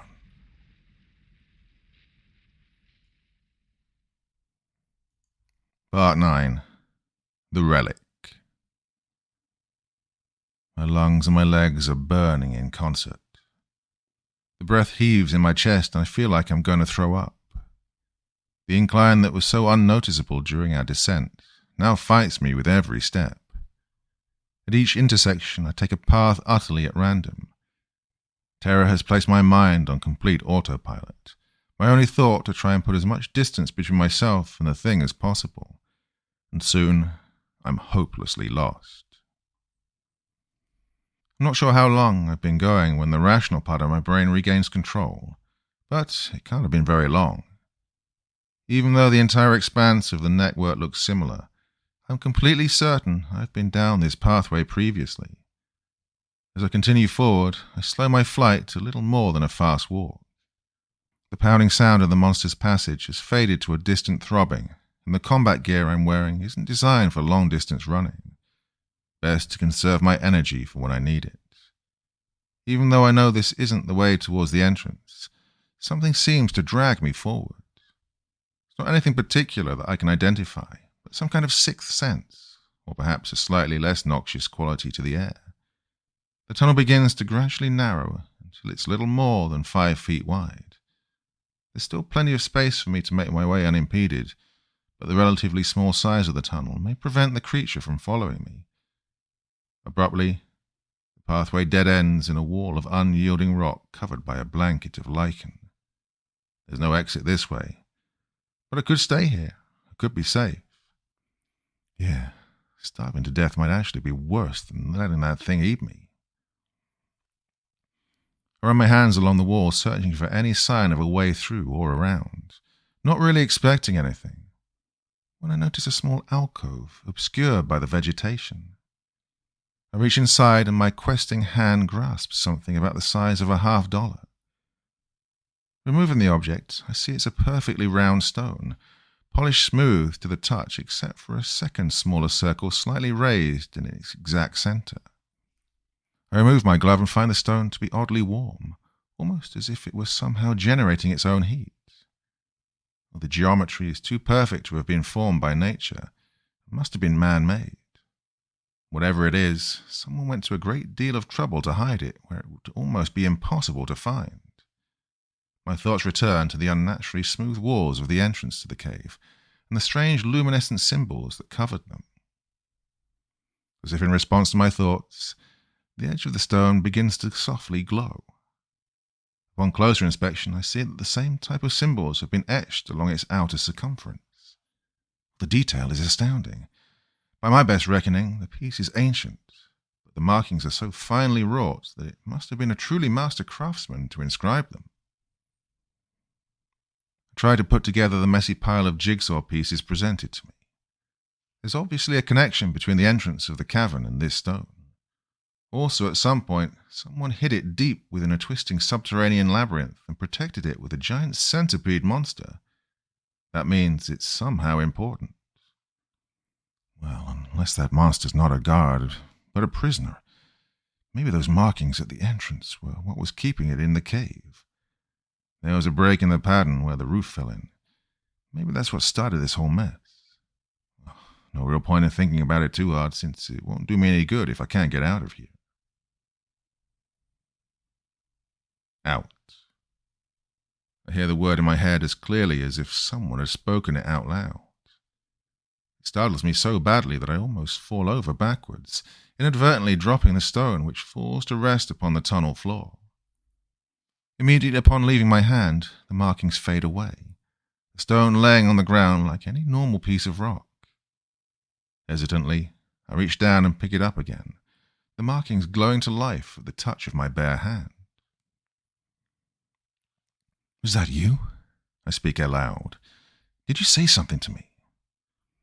With all the weird things that have already happened to me today, a magical talking stone barely cracks the top 3. Or you're just losing your damn mind, Landry. The mental shock of giant monsters and having your men eaten in front of you might be sending you over the edge. You should probably accept the fact that you're going to die down here, you coward, one way or the other. Like Barnes and Cortinez, ripped apart in the jaws of that thing. Be a man and accept it like Sergeant Brown did. No stone is going to help you find the way out. Out. The word repeats itself in my head, and this time I manage to keep control enough of myself to avoid dropping the stone. As I stand there, a feeling comes over me that urges me to walk back down the tunnel away from the dead end. It's similar to the urge that drew me this way in the first place, but is undoubtedly stronger. With no better options, I start walking and soon realize I know how to get back to the entrance. It's not that I can lay out a specific path, but more resembles how a person walks a familiar route while thinking of other things. The subconscious mind takes over. As I reach each intersection, I know without a doubt which way to take. I move cautiously while listening for any sign of the monster, keeping one hand on the stone and the other on the grip of my weapon. Soon I reach an intersection where 5 different tunnels converge. An IR chem light glows softly by one of the forks. "Holy shit, sir! Sergeant, he's over here!" Specialist Johnson, one of the members of First Squad, is pulling guard from the marked tunnel. Suddenly my platoon sergeant is there, followed closely by the squad leader, Sergeant Parks. In his relief, Troy's usual professionalism cracks just a little bit. "Jesus, you had me worried, sir. When we got to this fork, I had no idea which way you went and didn't want to risk just randomly wandering off down one way or the other, just in case I guessed wrong. Figured you'd realize we'd lost you eventually and hopefully just make your way back to us. Then we heard some gunfire a while ago, but couldn't tell where it was coming from. What with how much these things twist and turn, but, well, I was about to say fuck it and head out looking for you and..." Troy pauses, his gaze focused down the tunnel behind me, as if he's just realized something. "Sir, where's Brown and the other squad?" "Dead, dismembered. Parts of them roaming around in the belly of the beast. They didn't have a magic stone, eh?" Inside my head, I fight to hold down the part of my brain that threatens to send me over the edge into blessed madness. I grip the stone in my hand tighter. "They're gone, Sergeant Troy, and we need to get the hell out of here." "You're not saying..." Tahir was telling the truth about all of it. And this thing, we can't stop it with anything we have on us. Sergeant Brown and the others did everything they could to make sure I made it back. We need to leave, now. I turned to my squad leader. "Sergeant Parks, get us out of here." The levity of the moment is instantly gone. Parks snaps into motion. "Roger, sir. Cruz and Johnson, lead out. Sir, you and Sergeant Troy right behind so you can figure out the plan on the go. I've got rear security with Pike and Dominguez. Quick and quiet." We begin moving smartly up the tunnel, back towards the entrance, the gentle mental nudges from the stone confirming the route laid out by the chem lights. Troy shadows me. "Sir, what are you thinking?" "Get out, then blow the entrance. We can't leave it open to allow this thing free rein to come and go as it pleases. Well, there might be other ways out, but they might not be big enough to accommodate it, or at the very least, might take it further away from the populated areas. Get back to base, figure out how I'm going to tell Haya what happened here." "There's no chance that Brown or any of his boys made it?" "No. Cook was the only one I'm not 100% sure of, and the risks of leaving the hole open are way too big compared to the odds I'd give him. Besides, we can use that as additional leverage on the old man to make sure we got some reinforcements down here. He might not believe in monsters, but he's sure going to send us some help finding a soldier lost and trapped in a cave." Troy nods his head in agreement. "Sounds about right to me, sir. Tell you the truth, I'm hoping we can get it to work as smooth as that." "What? Why wouldn't it?" "Well, while I had the boys hunkered down waiting for you, I heard some weird noises. Made me think that maybe parts of the tunnel were caving in all on their own. Robinson's a bright kid, though, and I'm sure he'll call for help if we don't show up soon." I grab his arm and hold him up short. "Sergeant, what kind of noises?" Hell, sir, some kind of deep thrumming. Sounded like it started out near us and then was moving back away towards the entrance. Cave-in was the only thing I could think of that it could be." "Shit, Sergeant. We need to stop. Johnson, Cruz, hold up. Everyone bring it in." I look around wildly as the squad converges on me. We're standing in the middle of a rather large intersection, about 50 feet across, with 4 passageways leading into it, including the one we just came from. Danger. That thought flashes through my head as powerful as a bolt of lightning. Apparently the stone is sensitive to certain environmental conditions, and the creature appears to be one of them. Parks jogs up to me. "Sir, what's—" It's smart. He didn't know which path we were on, but knew we'd go for the entrance. It's lived down here, probably knows all the different ways through these tunnels. It circled around us to set a trap. Danger. Troy glances at Sergeant Parks before looking back at me. "You sure, sir? That seems a little more intelligent than I'd expect from some kind of animal." "Oh, it's different, Sergeant. It's not just an animal. You didn't see it. Didn't see how it picked us apart. It's waiting for us, and we're going to walk right into it if we don't." Danger. Now the thought slaps me like a physical force, strong enough that I reflexively grab my head with my hands. Why can't they see? Why can't they believe me?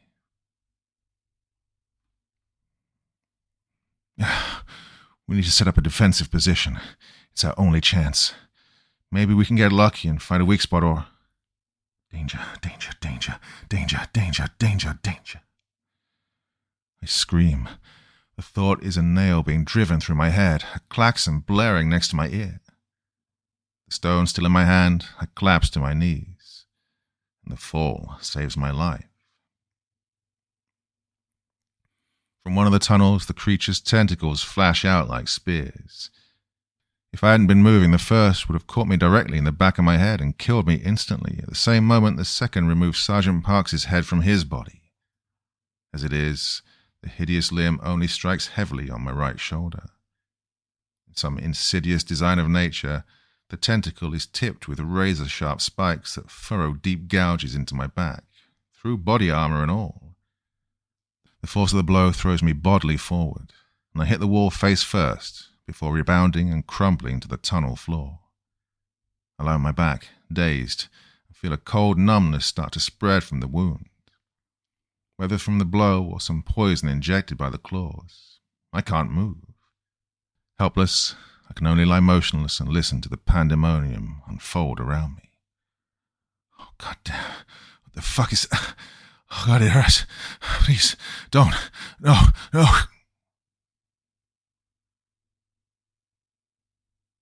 Part 10. The Fury. As I lie paralyzed on the floor of the tunnel, the screams and gunfire seem to extend for an eternity. Where I'd expect my shoulder to be on fire from the gashes gouged into it, I feel only a seeping cold that deadens the feeling in my entire body. I desperately try to move my limbs, to no avail. Maybe it's not poison. Maybe when you hit that wall, you just break your damn neck. Now you wait until your turn on the dinner plate. Suddenly the ceiling starts moving. It's Sergeant Troy pulling me backwards up the tunnel by my body armor. Come on, sir. Let's go. Told you I'd be pulling your ass out of the fire if this thing turned sideways. Just didn't figure it'd be so damn literal. I try to respond, but even my vocal cords won't cooperate. Gotta be poison then. Broken neck wouldn't keep me from talking. Wonder if it's fatal or if the effects are just temporary. Wonder if I'll get the chance to find out. God, how terrible. I might not be able to even scream while I'm being eaten. We don't make it very far. Troy isn't in bad shape by any means, but trying to drag over 200 pounds of dead weight uphill at any kind of speed is almost impossible under the best of conditions, which these most definitely aren't.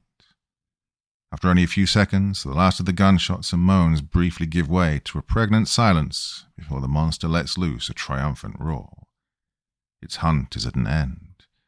The now familiar sound of the creature's movement starts again. Looking over me back down the tunnel, Troy sees it coming. Almost gently, he lays me to the ground before raising his weapon and stepping over my body, positioning himself between me and the oncoming horror. The rumbling is impossibly loud. If I weren't completely numb, I could probably feel the very walls of the tunnel shaking. Troy begins firing. Hey, you ugly motherfucker. You want him? You're gonna have to come through me, you sorry sack of shit. Oh, damn it. Troy drops his rifle and transitions to his pistol, but the thing is on him, tentacles wrapping around his waist and neck and lifting him into the air towards its slavering jaws. Fuck you. Troy empties the entire magazine into the monster's face at almost point-blank range. It roars in fury and reels back slightly before recovering, whipping my platoon sergeant like a rag doll and slamming him first off one wall, then the other, again and again. I can hear bones snapping with every impact. Finally, it stops and holds Troy's broken body up to its massive head, suspended from his arms and held precariously above its open maw. And then, of all the unbelievable and fantastic happenings of the day, the most astounding occurs. The creature starts to speak. Its voice is harsh, like a bandsaw cutting through metal, and sounds utterly wrong coming from such a being. Despite that, I have no problem interpreting its words. Foolish mortal, you would stand against the other born of the outer dark, we who have ruled this world since time immemorial. You throw your shallow life away, but fear not, your sacrifice is not in vain. Indeed, this one hungers. Your misguided courage will be most satisfying, your loyalty most savory. Take pride, little morsel, in the sustenance you give your master. With that, it begins to slowly lower Troy into its waiting jaws, taking obvious pleasure in the anticipation. I redouble my mental efforts, but my limbs still won't respond. Oh, damn it, no. Not like this. Not like this. No. The word is like a gong, filling and reverberating through the air, even though I know it's only in my head. I feel a blinding heat radiating from my hand, pushing back the terrible cold of the creature's poison. I realize that, incredibly, I'm still holding the stone. Somehow the monster hears the pronouncement as well, causing it to pause and shift its gaze to me. Impossible. The light is lost, the sleeper's no more. Suddenly I can move again. I leap to my feet, the paralyzing numbness of a few moments ago already a distant memory. The relic glows with a terrible light, its raised centerpiece and markings burning as brightly as the sun. Whether through some reflex or from mental nudges of the stone, I raise the hand holding it toward the monster. The heat continues to build until it feels as though my entire being is filled with it, too much for me to contain, so much that I will surely burst if I don't release it. So I do. The entirety of the power coalesces into a ball, tiny ball, somewhere deep in my chest before shooting down my arm towards the stone. An enormous wash of flame erupts from the center of the relic and blasts the monster full on in its horrific face, its head catching fire. The thing rears back to its full height, its mouth open wide in a silent scream of agony. The tentacles holding Sergeant Troy are nearly seared off, and it drops bonelessly to the ground in a heap. I rush to my fallen platoon sergeant. Oh, there's no time to check and see if he's still alive. We need to get out now before the thing recovers. Remains of the power still sing throughout my body, and I pick up Troy and throw him across my shoulders as easily as I would a child. I begin running up the tunnel towards the entrance. We just make the section near the entryway marked by the strange runes when my supernatural strength begins to fade. The open entrance beckons as I struggle towards it, every step harder than the last. Now that the strength of the relic has faded, all that remains is an overwhelming exhaustion, even more so due to the extra energy I've expended already. My limbs are wooden planks that fight against my mental commands. Although my night vision goggles were broken when the monster threw at me against the wall, the flashing lightning from the storm raging outside and the still present mental urges of the relic guide my way. The creature screams behind me. Oh, this cannot be. The mother will not allow. impudent child, I will feast on your soul. With a roar, it throws itself forward in pursuit. I chance a glance backward and see it coming by the light of the storm and the glowing runes, its many legs churning terribly. Its eyes are melted and blinded by the fire, its rage the only thing driving it forward. It's moving far too quickly, gaining ground far too fast. The last burst of effort sends me through the entrance and out into the howling storm before I stumble and sprawl to the ground, the dead weight of Troy's body pinning me down. Desperately, I try to roll out from under him, struggling to reach the detonator in my pocket. The creature is only 50 feet away down the tunnel when I manage to grasp the device, disarm the safety, and squeeze the trigger. Sergeant Troy had made his preparations well. Instantly upon activating the detonator, a deep boom emits from inside the entrance and the tunnel collapses upon itself. The creature issues a final scream echoing over and above the fury of the storm as I watch it buried by tons and tons of unfeeling rock. I have no way of knowing for sure if it's alive or dead, but at least for the time being it won't be able to follow us. It's over. With no time to bask in my victory, I instantly turn my attention to my platoon sergeant. I slip the relic into my pocket before gently rolling him over while supporting his neck. I try to find a pulse. I feel a great swell of relief when I find one, weak but steady. His breath is shallow and he requires immediate medical attention, but Troy is alive. My driver Robinson comes sprinting up from the truck. "Oh my God, sir, what the fuck happened in there? Where is everybody?" "We're the only ones who made it. No time to explain, but we can't stay here. We have to get Sergeant Troy back to the patrol base and get him on a bird to Svika ASAP. Then we can worry about the others. Help me get him into the truck with Doc. Then we need to call back and tell 3rd Squad to get a medevac inbound." "Roger, sir. I think we might have a problem with that. I've been trying to call back for the last hour or so, but don't get any response. I think the storm might be interfering with the comms." "Damn it. Okay. But we have to move. Now, help me get him up." We manage to wrestle Sergeant Troy's limp body into the truck with my medic, who immediately begins working on him. "Jesus, he's really bad, sir. If we can get a bird, well, he's got a chance. Might be tricky convincing Hire to authorize one in this storm." "I don't give a shit about that. Keep working on him, Doc. Let's go, we're wasting time. All right, everybody mount up. White light the whole way back. Convoy speed is as fast as we can go without flipping a vehicle. I'll keep trying to reach the patrol base on comms." Fortunately, my earlier fears of getting a truck stuck due to the rain were unfounded. Whether by luck or fortune, the ground is solid enough that we make it back to the roadway without any issues, and are soon speeding along the highway back towards the patrol base. I continue to try and raise 3rd Squad left on guard, but, just as Robinson said, the only thing I can get on the radio is static. If we get back and I find they were screwing off, I might just kill the lot of them myself. We make the trip in less than half the time it took to get to the cave.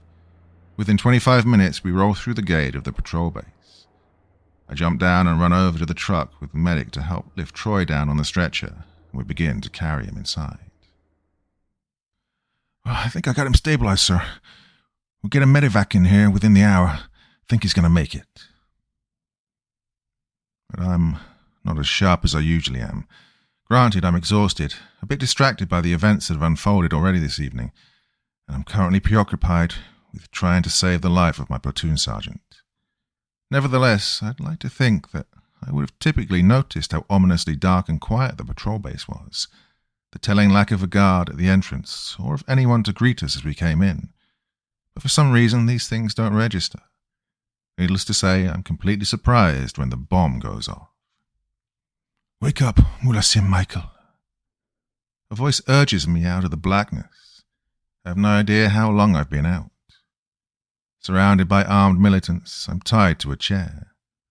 Looking around, I see I'm inside my command post, the radios and computers stacked in a smoking pile of metal and wires. Across from me, Robinson and Sergeant Troy are tied to chairs in a similar fashion, my platoon sergeant still unconscious.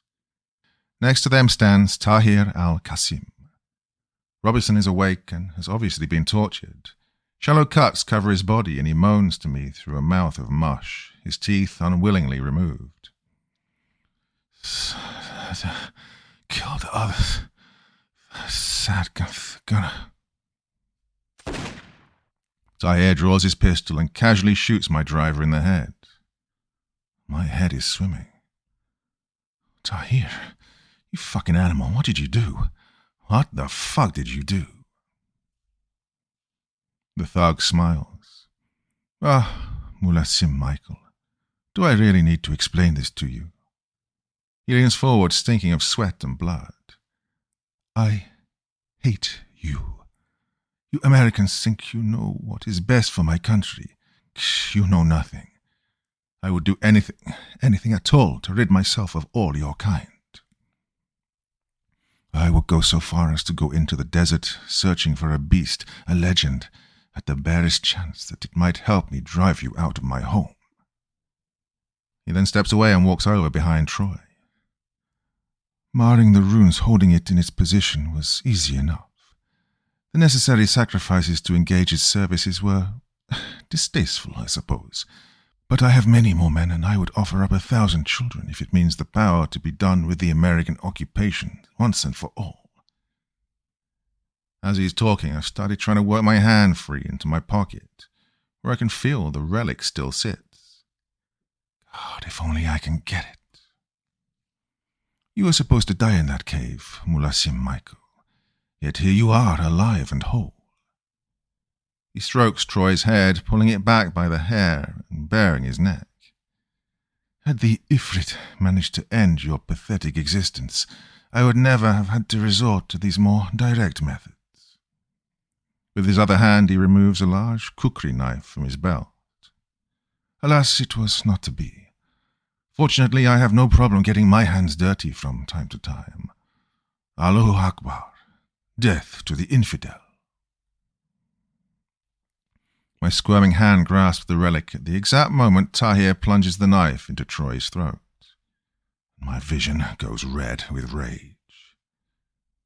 Death.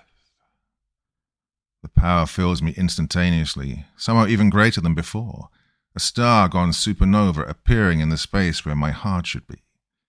An explosion, as closely related to the earlier bomb blast as a hurricane to a raindrop, obliterates the chair I'm strapped to, the room, and everyone in it. They have no time to cry out, no time to even realize what is happening. The purifying fire is indiscriminate and complete in its destruction. I collapse to the ground, the ruins of my command post around me. The roof is mostly gone, along with the walls. The still falling rain washes over me and begins to put out the smouldering wreckage. Blessed blackness calls, and my mind, exhausted from a night of terror and sorrow, gladly answers. I fall into unconsciousness, uncaring if I will ever wake up.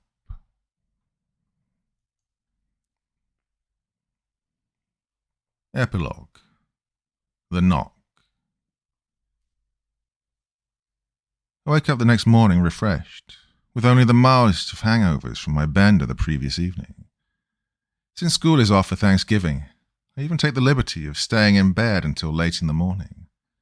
This is the first time I can remember since the incident in the cave that I've slept through the night without nightmares. It's still a terrible thing to think about, but maybe Gabe was right. By facing my fears, I may eventually be able to conquer them and come to grips with what happened. Maybe I'll even be able to attach some kind of meaning or purpose to them. And obviously, I came out of my coma after the destruction of the command post. It was about 2 weeks later when I woke up screaming in a military hospital in Germany.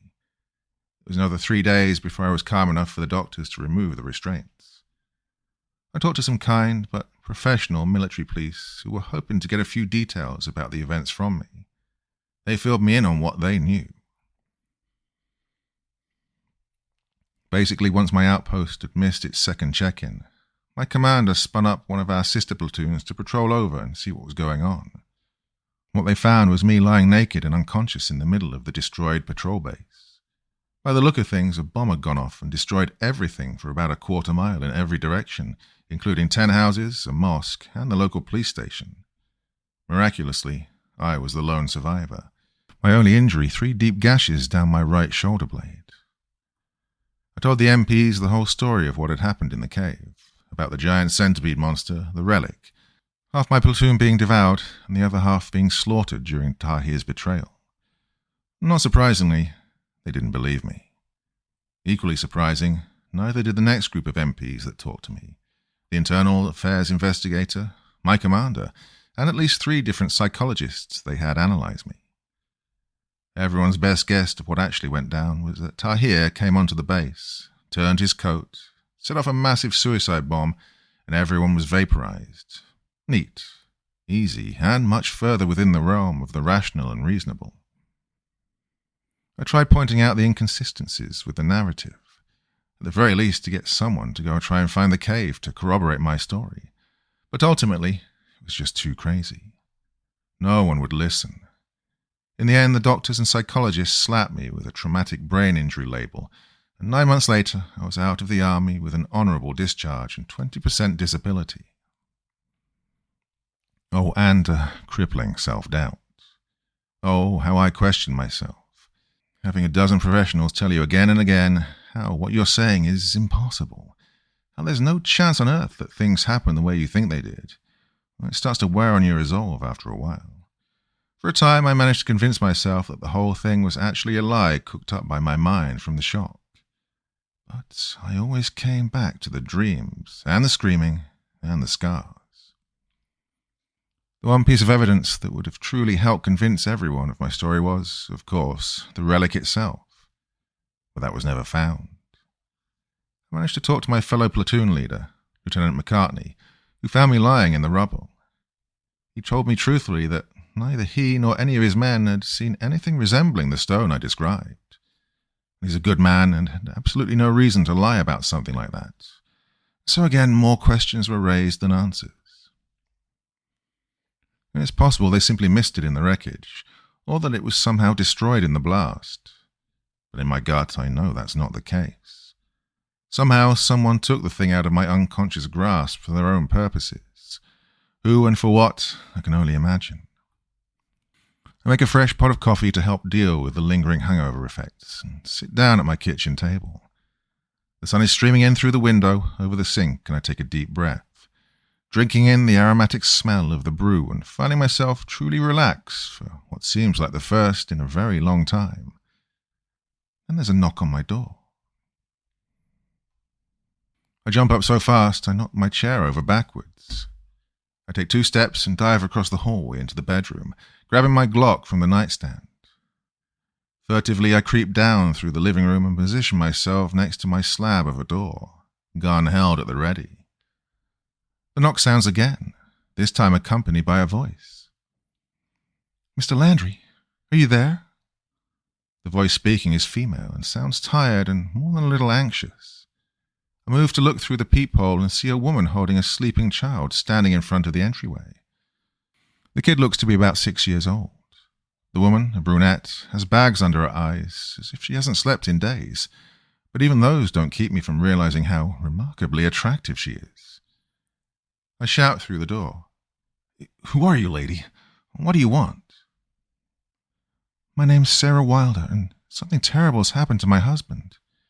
I have reason to believe it's coming for me and my daughter next. Please, Mr. Landry, I was told you could help me." "Yeah? Who told you that?" "A woman, some psychic. It sounds crazy, but she contacted me out of the blue before everything started to happen. She said when I needed help that you'd be able to give it to me." "I don't know any psychics, Mrs. Wilder. And you're right, that does sound crazy. Sorry that I'm not about to take you on faith here." "She said that you'd say that. She also said to show you this." A piece of paper slides under the crack of the door. I bend to pick it up. It's a computer printout of a photo of an object lying on a table. It's grainy, but there's no mistaking the round stone about the size of a $50, smooth but for the slightly raised bump in its exact center. The relic. Oh, shit. I disengage the locks and struggle to heave the door open. The woman squeezes through with her child, and I close and lock the door again behind her. The kid hasn't stirred throughout all of this and must be completely exhausted. Thank you so much, Mr. Landry. I was afraid you wouldn't believe me. I sigh. Ma'am, I have a feeling the fear hasn't even started yet. Let's let you put the kid down and get you a chair and some coffee. Then you can tell me what's happened from the beginning.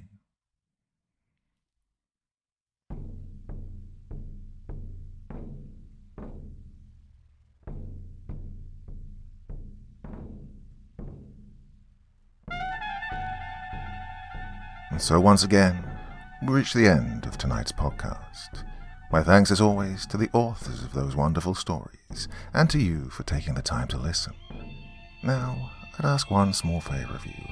Wherever you get your podcast from, please write a few nice words and leave a 5-star review, as it really helps the podcast. That's it for this week, but I'll be back again same time, same place, and I do so hope you'll join me once more. Until next time, sweet dreams and bye-bye.